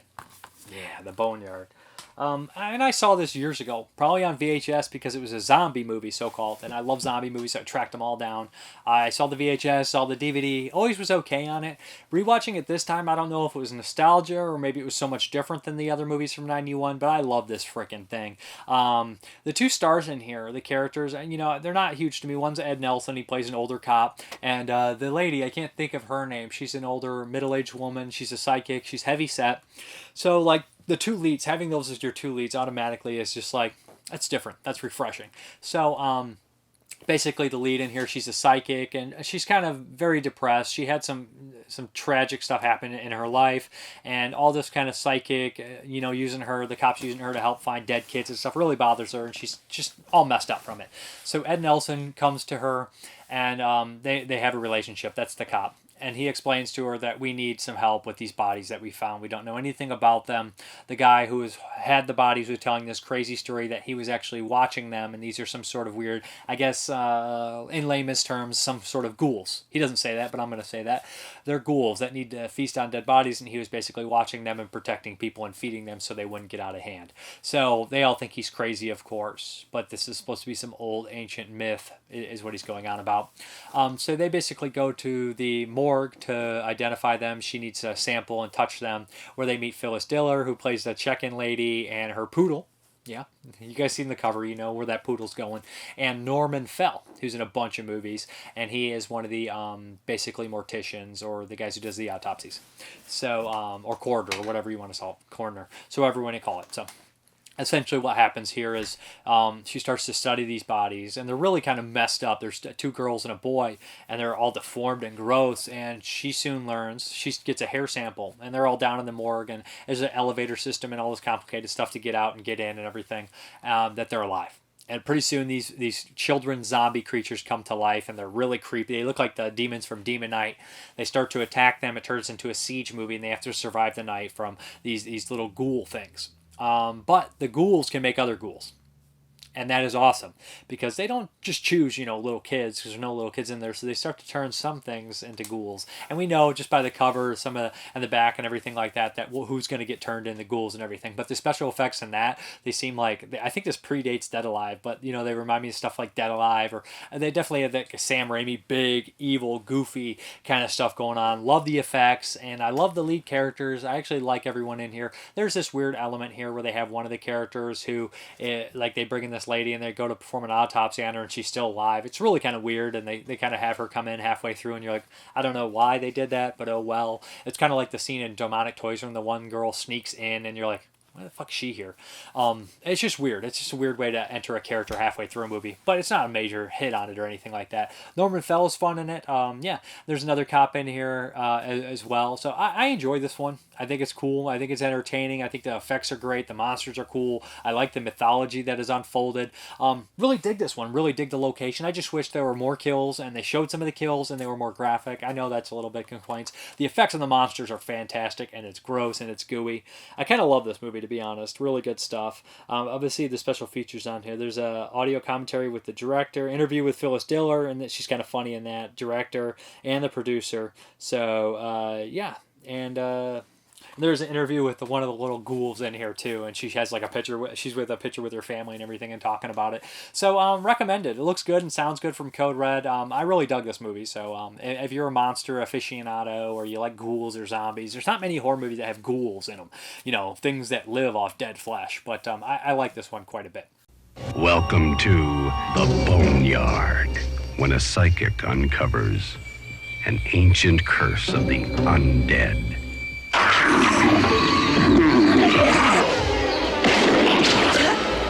There is no escape.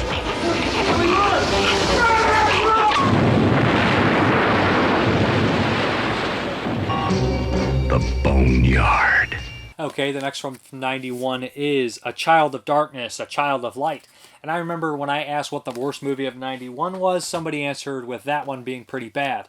And I remember we gave this guy, he also answered that People Under the Stairs was one of the worst, and everyone jumped down his throat like, you're crazy. We love People Under the Stairs, myself included. But he was 110% right about A Child of Darkness, A Child of Light. It is, dude, this is a dull snooze fest. I'm sorry, I don't want to be too negative, so I'll be very brief. I feel it's got to be a TV movie, right? But anyways, we have this priest who's kind of hired. This one priest goes off the road. These crows kind of mess with him. He crashes. He's in a catatonic state. Kind of reminds me a little bit of Prom Night 4 from the same year with the priest in the catatonic state. But on that one, he comes out of it and he starts killing everybody. This one, he's in a catatonic state. They bring another priest who he knew. And they're like, well, he was working on this weird case where this girl had, divine intervention, where somebody becomes pregnant, and without having sex. So there's these two girls that supposedly had got pregnant without having sex, and it turns out that one has to be the child of light and one has to be the child of darkness. So one's the Antichrist and one's the savior. Yada yada yada. So he's got to figure it out. What ensues is an hour and a half of dull, melodramatic nonsense, and every once in a while we have some Rosemary's Baby, Omen kind of ripoff kind of shit going on, and it's lackluster in that. The acting, I guess it's not bad. It's just very dull, very boring. Wanted to die watching it. It was one of the most boring experiences I've ever had in my entire life. It's just super cheesy and goofy. Most famously, Brandon Fraser has a tiny role. I didn't notice him, but he's in it, and I think he's on the football field. I know there's a clip on YouTube you can watch of him. I didn't spot him, but no. The most horrific things that happen are like people falling off like a building when they're spying on and the pranks. It's like, why are you pranking this girl? Who pranks like this? Like, movie pranks are absurd. And this one too is like, I'm gonna act like I'm hanging in front of your house. It's like, that's a great way to kill yourself, buddy, on accident. It's just like, you got a fucking noose and everything, man. He's just trying to die. You're just asking to die. It's probably for the best though, so he doesn't have any kids. So, anyways, this is so boring and so. At first, I'm like, oh, we got some small town feel. Maybe I'll dig this. Maybe I'll enjoy it. And I do like the shot of the nanny kind of peering in the door, and there's a girl standing in front of the mirror, and the fire's around it. I was like, that's creepy. More of that. But we don't get much of that. Of course, Satan starts to pull the strings and manipulate people around them, so you don't know who to trust. And there's, of course, going to be switches. Who's the child of light? Who's the child of darkness? I don't care. I doubt you will either. Don't look down, man.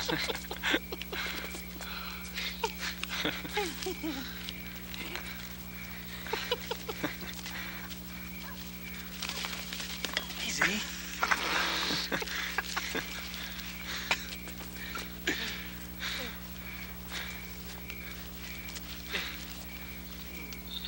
This'll really scare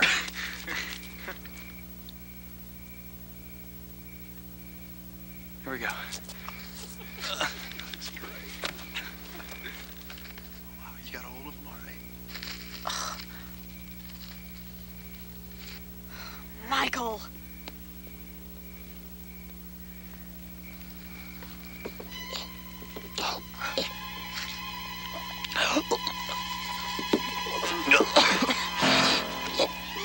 Michael! Stop! Michael! Oh my God. My tooth's terrible. No!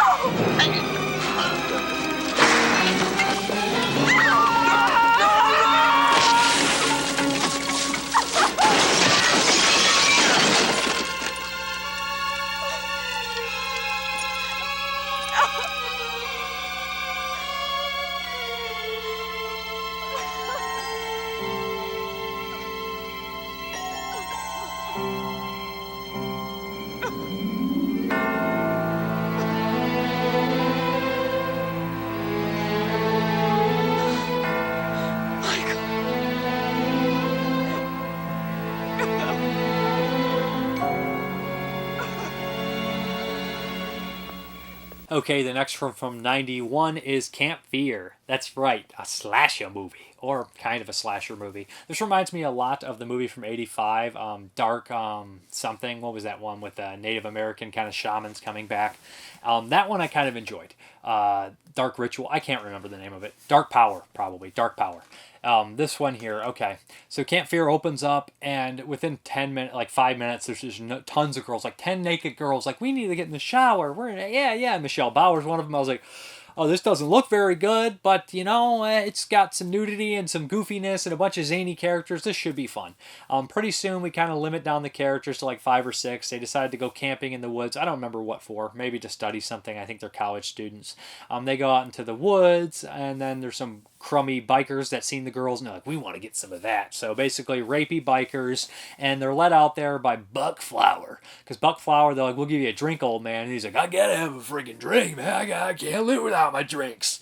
So, you know, Buck Flower playing the pathetic drunk he always plays, and it's probably the best part of this movie, to be brutally honest, besides the, you know, bunch of nudity front-loaded in the beginning to keep your attention, so later on you would at least remember that. I mean, they should have put that at the end, so, like, maybe the beginning and the end, and just, like, because that's the only thing you'll remember about the movie.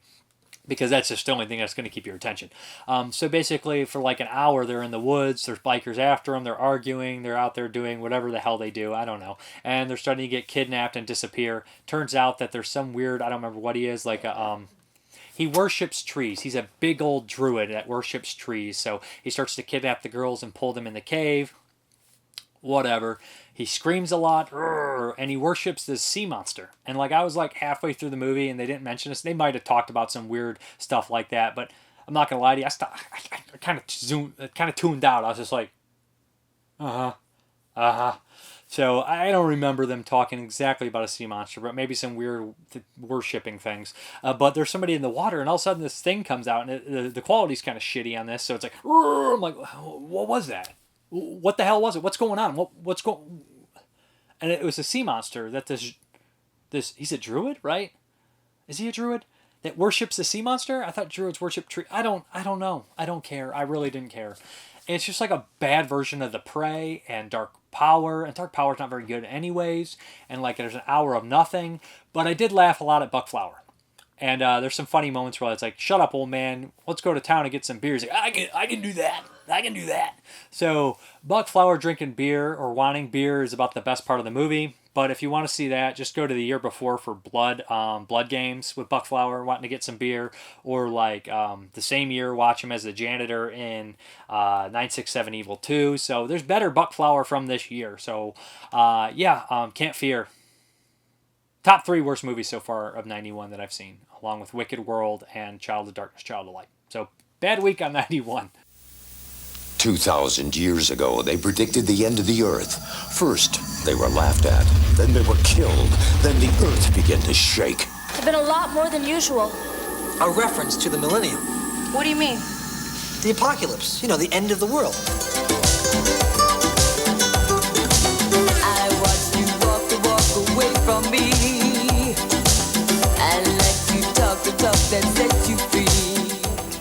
Compelled by an overpowering force, the West Hill College girls abandon their Palm Springs party. She's going camping with us.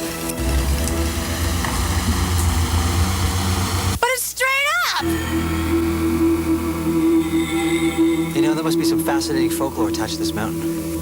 There's evil here. Chaos broke loose. The tough biker gang, drawn by a more powerful force than the women they pursue. Still, there were mystical, unexplained forces at work. This place is evil. Sure doesn't show. You know where they went camping? Ah, hell, somewhere up around Deepwater Lake. Don't know why. Ain't not a damn thing up there, just devils and demons. You know how to get there? Suppose lunch is ready yet? I don't know, but I am. Like I said, the hell with lunch, huh?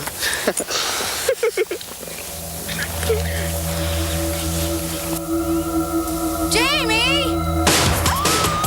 This is not your ordinary conflict. This fight is to save the Earth. You guys think this is some sort of a game? Bitch! 2,000 years is a long time to wait. Destined to wake when the millennium came.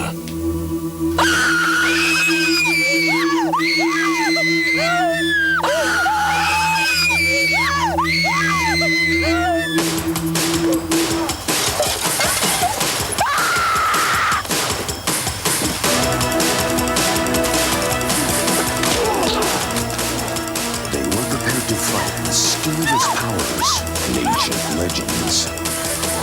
Looks like 1,000-year increments. 1,000-year periods. It's the second millennium. The end of the world. Time is running out.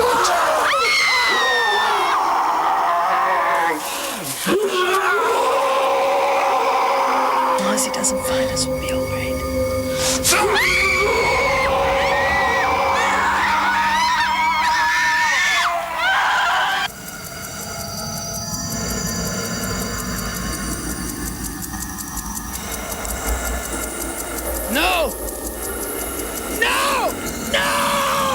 He's awake now.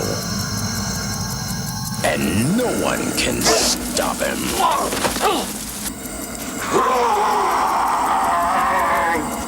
Starring Vincent Van Patten, Betsy Russell, Peggy Sands, Erica Mann, and Mindy Meyer.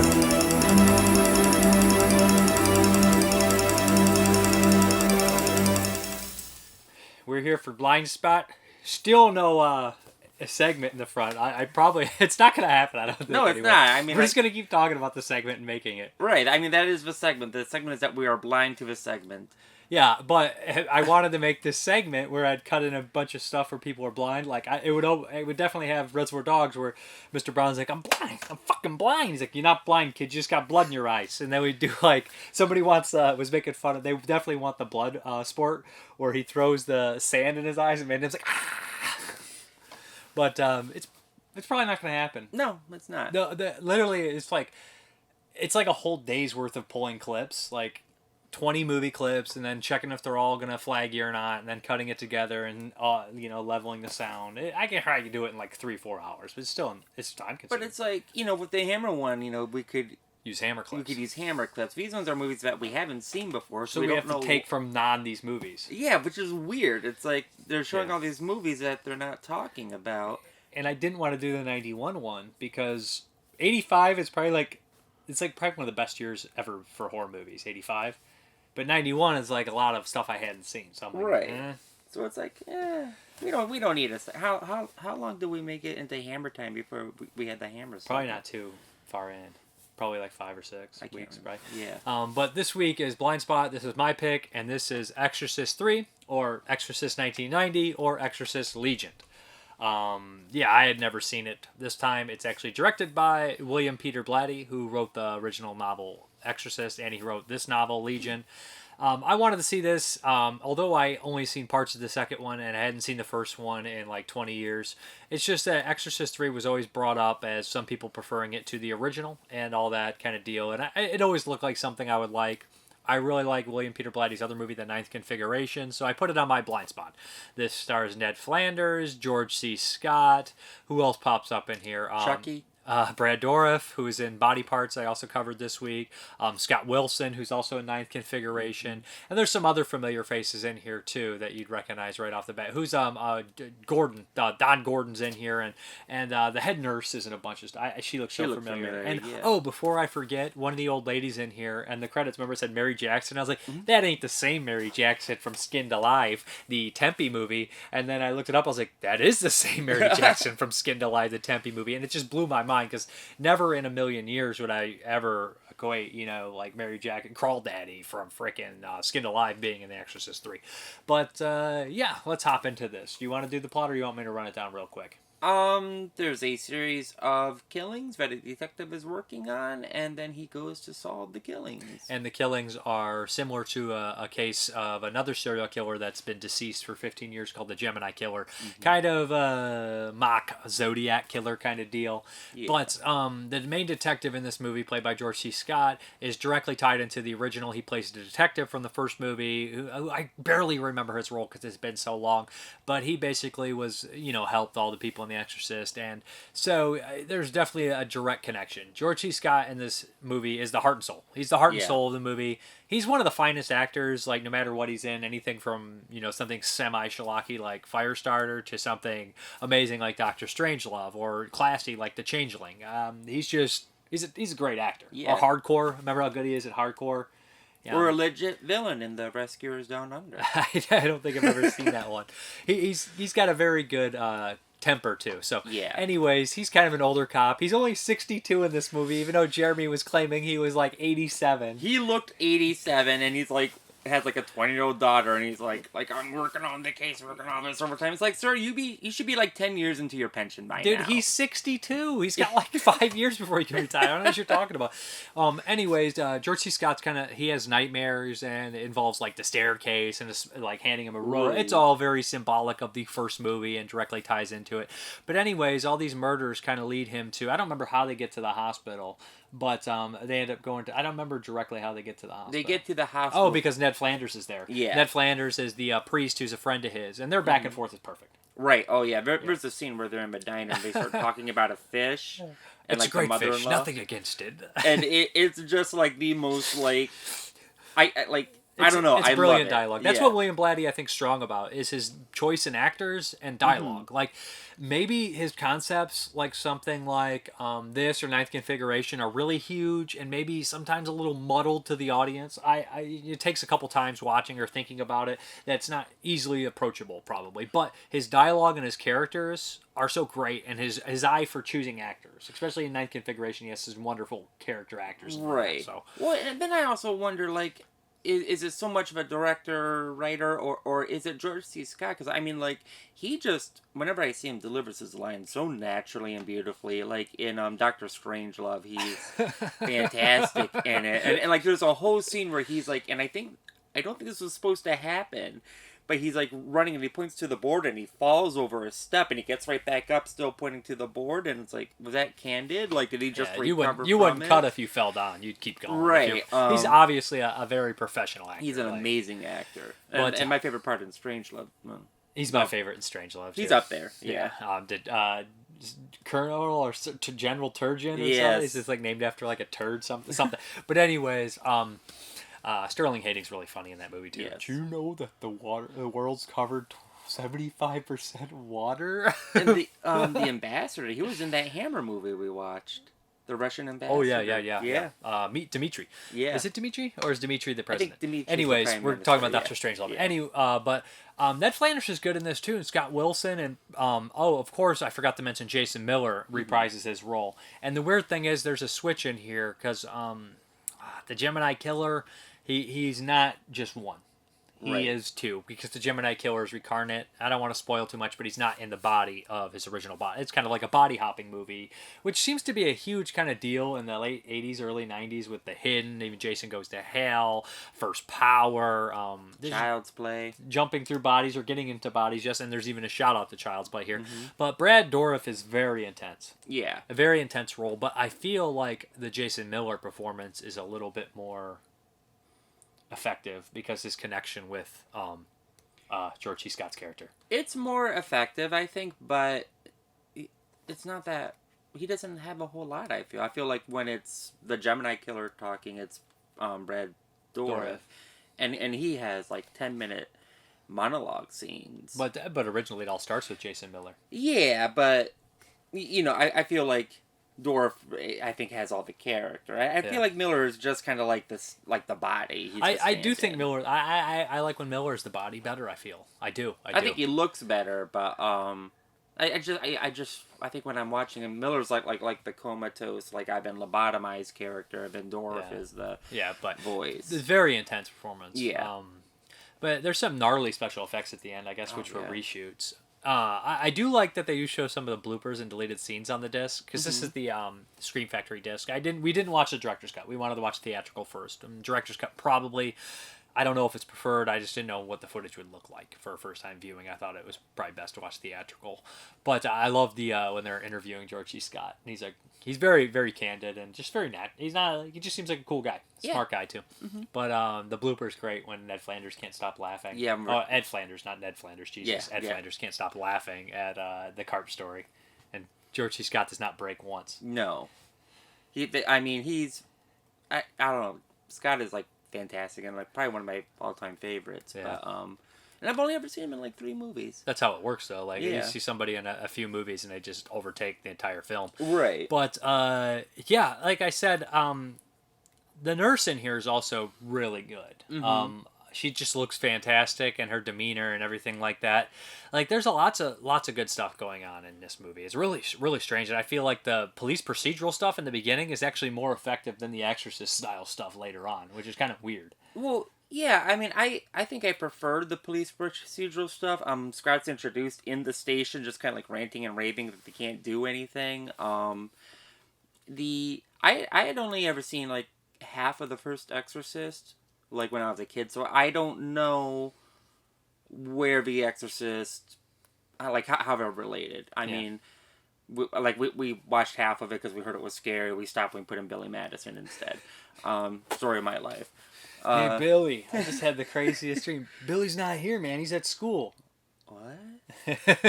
No, but anyways, like I've never been like fanatical about the Exorcist first one because, like I said, I hadn't seen it in so long. Right. There's like the big horror movies. Like usually people don't connect to every single one of them. Like I appreciate them and I rate them very highly, but everybody has their bread and butter. Mine was always been the Romero movies, like the Dead trilogy, and some people prefer the Evil Dead. Some people go Jaws, Rosemary's Baby, Halloween. You know, everybody's got their one that they love. More than the others, and like I've always appreciated The Exorcist, but I never really was like connected to it in that kind of way that a lot of people are. Like I said, I enjoyed this one. Like I like the police procedural stuff just as much. I mean, more than that, and that's probably I could have just watched, George C. Scott be rude to Don Gordon and the other police officers throughout the movie. But the way that he kills, the victims are killed, are pretty brutal. He said the one kid was gave him some sort of paralyzing agent, and then. Yeah, there's a paralyzing agent. There's almost always a decapitation involved. Yeah.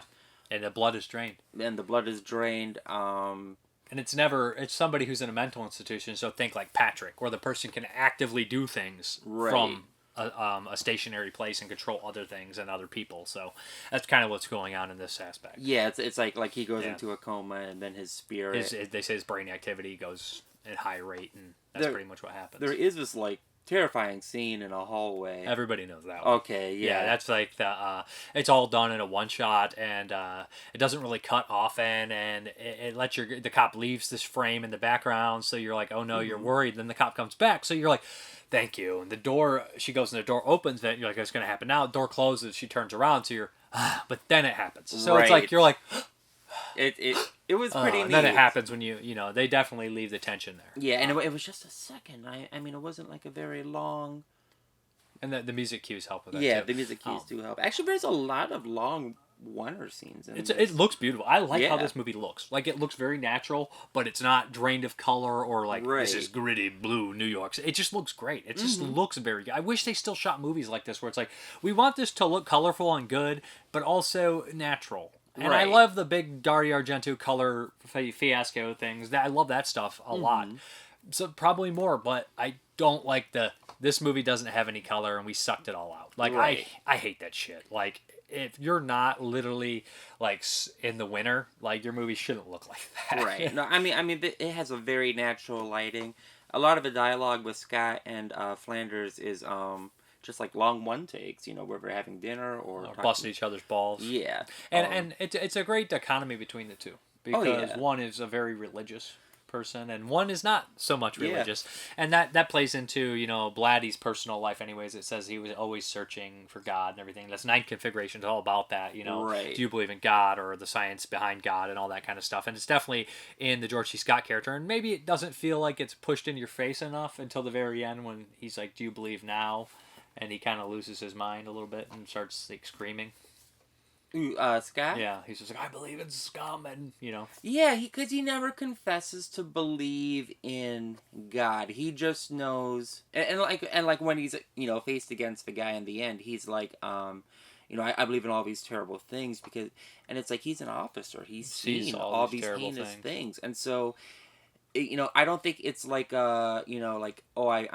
I believe in you because you're a devil, or I believe in God. It's like I believe that these horrible things happen. I believe what I've seen, and it's my job as a member of society to correct those things, to impose justice. I don't think that it's like a finding of faith or a denouncing of faith. It's rather like a reaffirmation of your responsibility to society. Yeah. And there's also this brilliant moment where like his friend, he had somebody close to him dies in the movie, and he doesn't react as someone you think would. Like he reacts slightly like he's disturbed by it, but later on in the movie he starts to have like aggressive lashing outs, and then like he has like a breakdown at one point, and he's just like, oh, like, and that's kind of how it is to a certain point. Like it didn't initially hit him because he's like can't probably separate his work from his private life. But I don't know.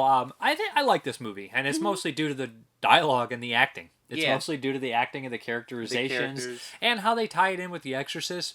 Normally, you would be like, man, that's a whole lot of fucking exposition. Because literally, to tie it in, and it's all explained out, like the police officers attaching things and Legion, or the Gemini Killer, basically explaining everything on the table. Like, well, I did this because of this and this and this and stuff. But, I will say that the, Brad Dourif.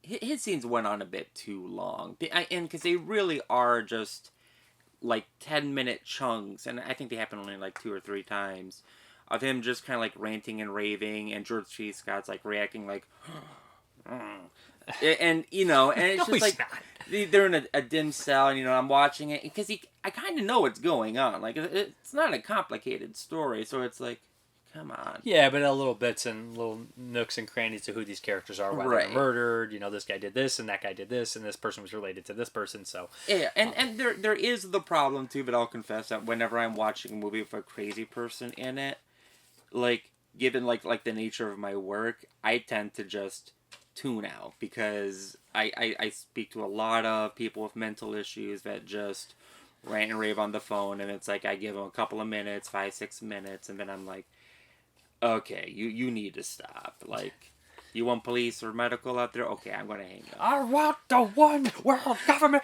to stop. There's rats and mice in my house, and I said, how do you know there's rats? Okay, we got it. I am going to read from John Stanley's Creature Features. This is Exorcist 3 Legion, 1990, 3 out of 5 stars. William Peter Blatty, who wrote the novel on which The Exorcist was based, directed this 3rd film in the series, based on Blatty's Legion, which stars George C. Scott as Lieutenant Kinderman. Lee J. Cobb in the original. New murders lead Kinderman to conclude that the spirit of a serial killer nicknamed Gemini has possessed the body of incarcerated criminal Brad Dourif, who promises to escape to murder again. Blatty goes for unusual scare tactics. Ed Flanders is a priest. Nicole Williamson is the new exorcist. And Patrick Ewing, the Knicks basketball player, is a guardian angel. I don't remember seeing him. I don't remember any guardian angel. It might be a director's cut thing. Maybe, no, I don't know, because I didn't see that. I don't remember seeing Patrick Ewing at all. Nicole Williamson is also the Ice King or whatever the fuck in Return to Oz. Yeah. Dorothy Gale. And that's a pretty gory scene with him. What was that actor's name? It's Nicol Williamson. Would you say Nicole? Oh, he's here too, but I don't know who he is. He's in Return to Oz. No. And he's the Exorcist. Who's the guardian angel? Patrick Ewing, the basketball player. He's not in my thing. Yeah, that's strange. I don't remember seeing it. So he must be in the different. I don't think so. I bet it's just a very small glimpse of him, and we missed it. Oh. It's probably in the dream sequence. Oh yeah, because there was a pretty neat dream sequence. There's a couple of them. Yeah. So. Okay, so show the book. This is the book with the cover peeling. It's old. The Exorcist 3, aka Exorcist 3 Legion, Exorcist 1990. Okay, he gives us 2.5 out of 4. Yep. I believe he is 1990, 110 minutes, some names. Blatty's own Exorcist follow-up, based on his novel Legion, has Scott as Georgetown detective Kinderman, played in the first film by the late Lee J. Cobb, investigating a series of brutal decapitations. The victims are mostly priests, and the MO matches that of the infamous Gemini Killer, but he was executed 15 years earlier on the night of Reagan McNeil's exorcism. He's been dead for 15 years. More a detective story than a true horror film, but Scott's towering presence holds this overly verbose movie together. Though the tacked-on exorcism climax is needless accoutrement, I don't know what that means, aka yada yada. Which I would agree. I don't think that this movie needed necessarily an exorcist. I wonder what the director's cut's like. It wouldn't be in there then. Maybe not. But and that's the thing, like, when I think exorcism, like an exorcism, I feel like it's like you're removing a demon, like one of them little, yeah, we're gonna eat your bones things. But like this guy is like, it's a ghost. But I guess you could exorcise a ghost. I mean, you got like Beetlejuice and Casper. Yeah. But I don't know. It's weird. Like, I never understood. They say that he possessed the body of a criminal.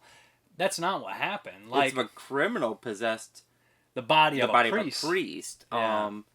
Like it was like as the priest was dying, the devil threw him in there, but his brain was so warped up that he was comatose for a while. He couldn't do anything. Right. Until 15 years later, he healed his brain or somehow figured out how to leave. Well, the priest died. They buried the priest. Or they didn't bury him, but they put him in the coffin. Yeah, so basically what happened is he jumped in the body when he was dying. It was too late because the devil didn't put him in there quick enough. They were burying him and he came out. I wonder if that's in the deleted scenes when he's crawling out of the grave and scares the... Because they mentioned that guy went nuts, like completely nuts, because he never returned again. He probably was murdered there. Probably. But so it's kind of like Chrono Cross, where... That's I don't understand. I'm an 8 out of 10 for it. First time viewing, I really liked it. Would probably like it better if I saw it younger, and would want to see the director's cut actually next time I watch it. I'm not going to watch the regular cut again. George C. Scott gives me a 5 out of 5, but the movie is a 4 out of 5. So you're doing 4 out of same as me? Yeah.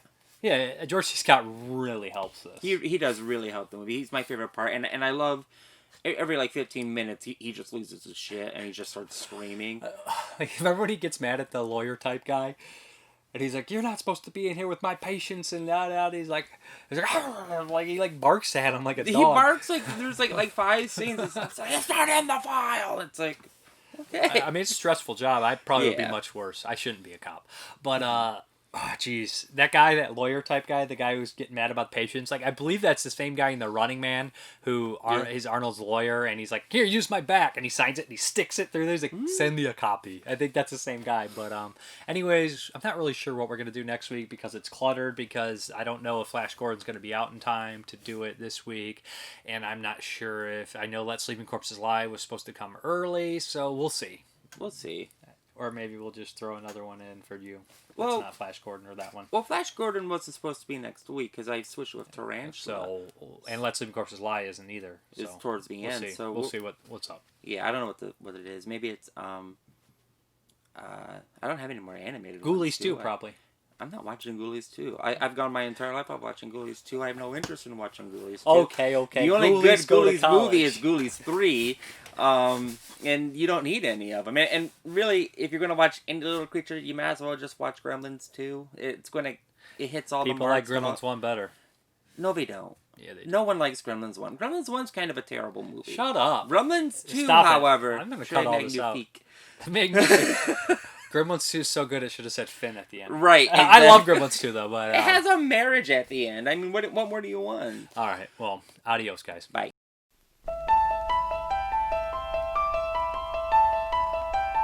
"17 years ago, an extraordinary motion picture touched our most profound, nameless fears. Do you dare walk these steps again? Death, be not proud, nor canst thou kill me. Satan grows stronger. You believe in possession, Father? He has found a haven. Come to take a little blood from you, Father. He has taken possession. The boy had been crucified. His web widens. I've just never seen anything like this in 20 years. Inside this cell, The killer drove an ingot into each of his eyes and cut off his head. inside a man. Who are you? I am no one. A man we thought had died 17 years ago. He is inside with us! He will never get away!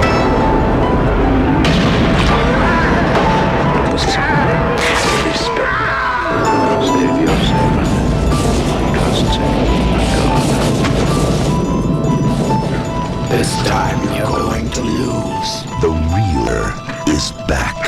George C. Scott in William Peter Blatty's The Exorcist 3.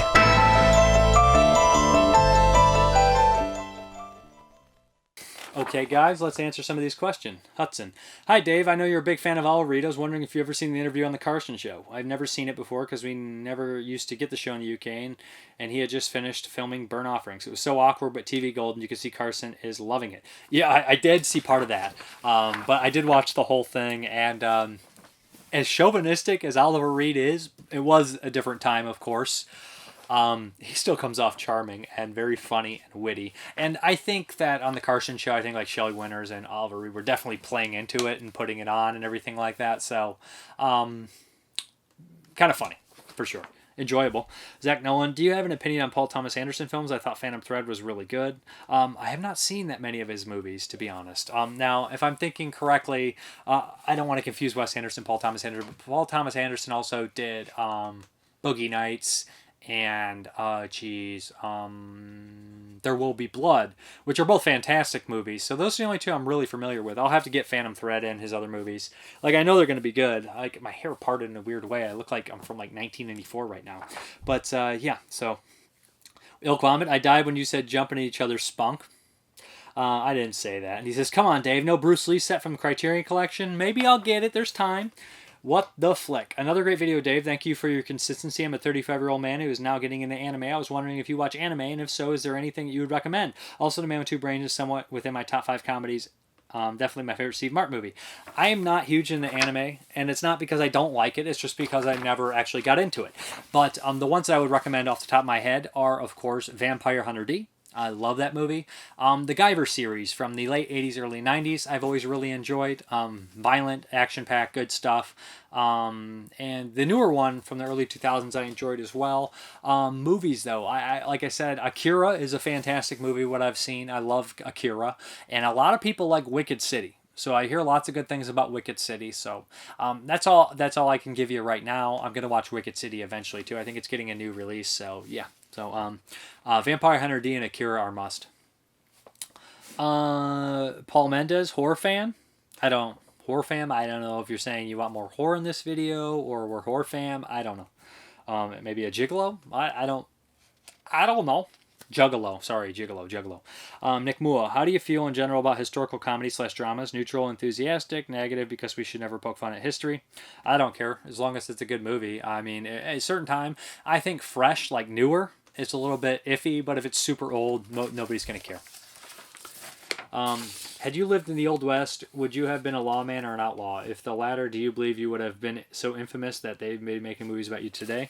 Probably not. I'd probably been an average Joe that farmed his life away or did something dumb or thought I'm going to prospect some gold, and then ended up falling off a mountainside or something. Like most people, I probably would have just died like everybody else. One of my pet peeves is when a movie is delivered on your doorstep and you have to pay extra even though you've already paid for shipping. Does this irk you too? We don't really have that happen in America. I know that I'm not bragging or anything, but I have had sent a package and they got it, and then like stamps.com would charge me more, say you owe more $10 on it. That happens like once or twice ever to me, so it doesn't typically happen to me.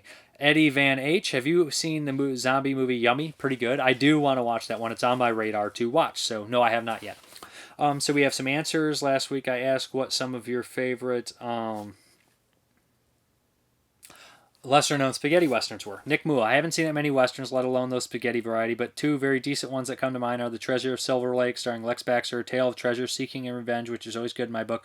Also, The Pirates of the Mississippi, starring Brad Harris. Yep, okay, and then he mentions Torpedo, saying it was kind of a hard subgenre, so... Ken Coakley, I'm an Italian film fanatic. A couple favorites are The Forgotten Pistolero and The Unholy Four. They were put together on DVD from Wild East Video. Both films star Peter Martell and Leonard Mann. The soundtrack was killer in both films. The soundtrack from Unholy Four was composed by Riz Ortolani. Of course, love him. The opening theme from The Unholy Four sounds like a John Wayne movie from the 70s. The Unholy Four is on Blu-ray from Kino. I have it. Love it. Good stuff. Woody Strode. George Eastman. Yeah. And then he said, I also like Texas Adios, starring Franco Nero and Alberto Del Acquai. That's the main zombie in Zombie he mentions. And there is an American Western that played like a spaghetti Western that's a movie called Charo, starring Elvis Presley as a former outlaw waging war against his old gang over a gold canyon from the Civil War. Elvis doesn't sing in the movie except for the theme. Rumors that Clint Eastwood was offered the film but turned it down because it reminded him of a rehash of the Dollars trilogy. Yeah, I actually seen Charo. Like I said, I mentioned that in Elvis, Kid Galahad. I really like that one. See-Through Negligees for favorite lesser-seen spaghetti westerns. One for The Apocalypse, since realizing that besides the sadistic Chaco, all four main protagonists are actually very mentally unstable. I think this is the Fulci's most disturbing... I find this Fulci more disturbing with each viewing. The last sentimental scene with Bunny always gets me and is actually very beautifully shot. Been a while since I watched that one, probably over 10 years. Remember liking it. Cemetery Without Crosses, the weird dynamic between the characters adds to cheapness of spaghetti western, but the nuances of French director lifted up to be one of my favorite in the genre. In my cinematic brain, this is like a prequel to Johnny Guitar, if that makes sense, which it probably doesn't. Ricky Riley, as a big Italian western fan, this week's question is Morricone to my ears.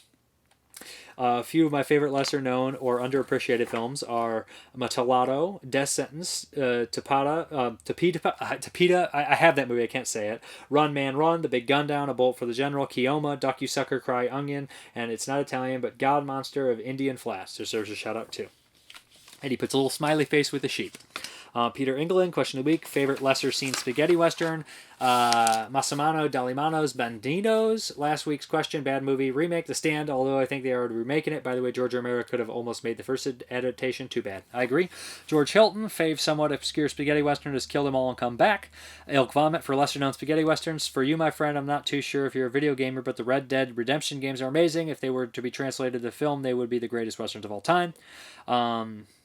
And then he says, comments. I believe he puts these ones, unless I missed somebody's name, but he puts Giorgio Artini, $1,000 per... I'm not going to do the Italian translation. Giorgio Artini puts $1,000 per Amascaro. Nathan Thomas.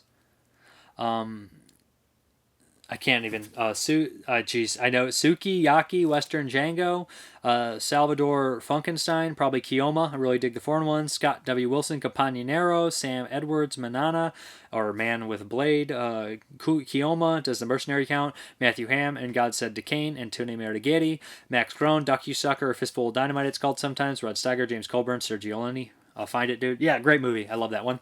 Emil Levin, Massacre Time, Keith Voigt Jr., Riders of the Macaroni. Dan Duzak, not sure if lesser known, but For the Apocalypse, William J. Wallace, Day of Anger, Death Rides a Horse, Gary Miller, Death Rides a Horse, Mark Humphreys, Django Kill If You Live Shoot, great performance by Tomas Milan, and some almost horror film imagery, Seth Poland, Five Man Army, Tapada, and God said to Cain, today it's me, tomorrow it's you, a reason to live, a reason to die. I remember liking that one. Cemetery Without Crosses, Sonny and Jed face to face. John Oak Dalton, I think Anthony Stephan makes a great Django, so look for the off-brand Django films he is in. My favorite is Django the Bastard. However, Django Kill, If You Live, Shoot with Thomas Milan is right in your groove. William Adcock, Corbucci's The Hellbenders is phenomenal. Brad Case, Lust in the Dust. John Oak Dalton. Dave, I know you've seen my movie The Girl in the Crawl Space. When the characters talk about spaghetti westerns, just so you know where my head's at, here's a list of movies they talk about in order of discussion in the movies as a handy guide to your own viewing. Django the Bastard, Man Called Blade, God Forgives, I Don't, Sartana the Gravedigger. I've seen the Sartana movies and Keoma. Keoma, Return of Ringo. Seen the Ringo movies. Is Sky Full of Stars for a Roof for a few dollars more, The Last of the Renegades, I Am Sartana, Your Angel of Death, and The Great Silence. Seen that one as well. Sean Donahue, not really a spaghetti western, but it was trying to be. Six Bullets to Hell, Jason Lumberg, Run Man Run, Derek B, Cemetery Without Crosses, Chip Parton, Django Kill, Compagnoneros, Cutthroats 9, The Crazy Bunch, For the Apocalypse, and God Said to Cain, Brian Pennick, Sartana, Mike Merriman, Death Rides a Horse is a fun one. Tarantino even grabbed the theme for Kill Bill. Cody H. Gearhart, West and Soda, Timothy Toho Cowan, The Villain, Jorgen Hardanen, Shanghai Joe was awesome when I was 8 or 9. Lashish Brown following. I'm really here for all the dope movie comments. Justin Koch, Django Kill, If You Live, Shoot. James Bickard, Matolo. James Bickard also mentions Blind Man, which I've seen. God Forgives, I Don't, and Bounty Killer. Pete, 42nd Street Pete. Payment in Blood, aka 7 Winchesters for a Massacre. Not heard of that one. Dustin Mills, Fettuccine Kill, If You Live, Ragu. Jesus. Robert Alvarez, Red Sun. Robert Alvarez. I don't know if it's lesser known, but I love The Great Silence. Amazing ending. Matthew Hudson, Duck You Sucker, the lesser known Sergio Leone gem. Joey Prowler, Nobody Said the Big Gun Down. I think somebody did. Douglas Browning, Lucio Fulci's Silver Saddle is good, but not the most amazing film, but good. No one talks about his spaghetti western much. For the Apocalypse is his best spaghetti western. Super dark, nihilistic, violent film. Got cut in a lot of areas. Super jacked up, but good film. Donna Joe, Django Kills Softly. 67. Dan Mead, OT Spaghetti, but check out not Spaghetti, but check out The Terror Tiny Town. It's an all-midget Western musical and a delight to watch. Mike Mallory. Here's where I want to give a shout-out. He mentions Eric Zalvadivar has a greatest web series examining the genres, Deep Cuts. And he posted a link to Spaghetti Western Deep Cuts. So I'm going to post a link to this below. Eric had made this video of all 85 Django movies, all the ripoffs, and he has clips, and he has this funny, sarcastic narration, and everything. It's perfect. Just watch it. It's going to be a link below, so in the description box. And look for his channel. Look up Spaghetti Western Deep Cuts. That was a great video. Very well done and professional, too. So, yeah. Then we have Shane Glass, Death Rides a Horse, Stephen Nemeth, White Comanche, The Fighting Fist of Shanghai Joe, Donald Farmer, Sonny and Jed, Tyler Miller and God Said to Cain, Django the Bastard, Boot Hill, Shanghai Joe, Beyond the Law, David Luton, Payment in Blood, and Any Gun Can Play by Ennio G. Castellari, Arizona Cult by Sergio Martino, and Joe the Impeccable, Placeable or Impeccable, whatever, and God Said to Cain by Antonio Marighetti, James Bickard, and God Said to Cain is pretty fucking awesome too. Pronto, High Plains Drifter with Klaus Kinski, James Bickard, and don't forget Bandinos, Stephen Friedel, Sasa Moy Hoy, Roy Munster, Red Dead Redemption, Antonia Giovanelli, I legit read this as fast as Different Types of Spaghetti, Ryan Santowski, Shanghai Joe, Kaiser Soza, Man, Pride and Vengeance is a solid one, and then some information I want to read that people posted. Bad Brains Horde. John Roland's films are amazing. I love Grapes of Death and recently got Living Dead Girl. Just amazing, Fulci-like, dreamlike perfection. I love Living Dead Girl, so yeah, it's good stuff. Darren Hartley. Hi, Dave. I actually like Revenge of the Living Dead Girls, a great companion piece to Grapes of Death from Roland. P.S. Belgium is not a language, but Flemish is. Thank you. I even remember that whole spiel that Joe Bob Briggs did about Belgium and all these different little places when he talked about Daughters of Darkness. So thank you for the correction on me being an idiot. I like Belgium. I never ever said, oh, it's in Belgium. No, it's in Flemish. Duh, I'm an idiot. But thank you.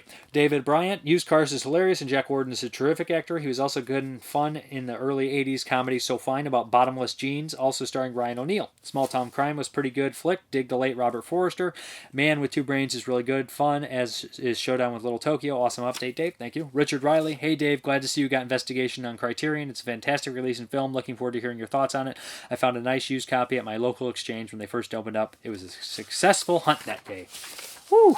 And for next week's question of the week, I want to ask you guys, since we asked what some of your favorite spaghetti westerns were, or lesser knowns, what are some of your favorite poliziotteschi films, or your favorite Italian crime films?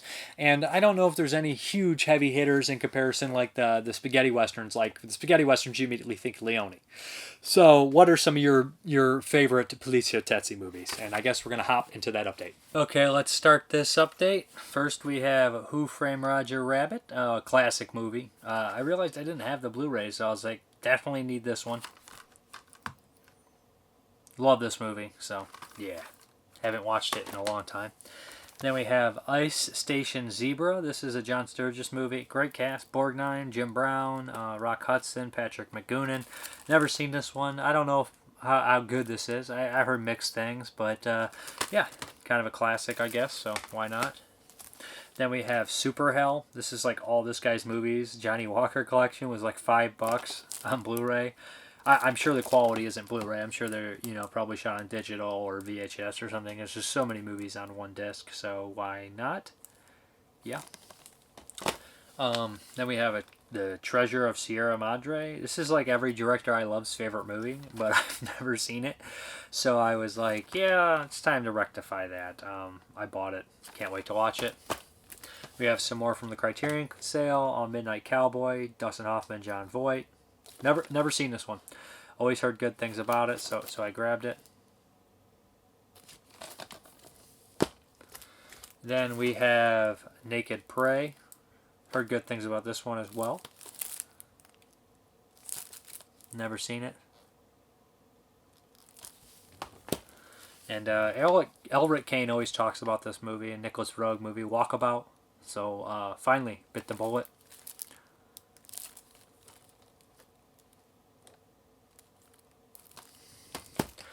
And then we have Mr. No Legs from Massacre Video. The cops want to get him. The mob wants to hit him. But no one wants to meet him face to face. Richard Jekyll's in this. But yeah. This looks fun. And then we have, of course, the Giallo set from the Carol Baker Umberto Lenzi Giallo set from Severin. Quiet Place to Kill, Orgasmo, So Sweet, So Perverse, Knife of Ice. Has this cool book. Nudity filled, unfortunately, so won't be going through that. And then we have the complete Lenzi Baker. It's actually a box. It's pretty hefty thing here. It's 6 discs, 4 movies, and 2 CDs.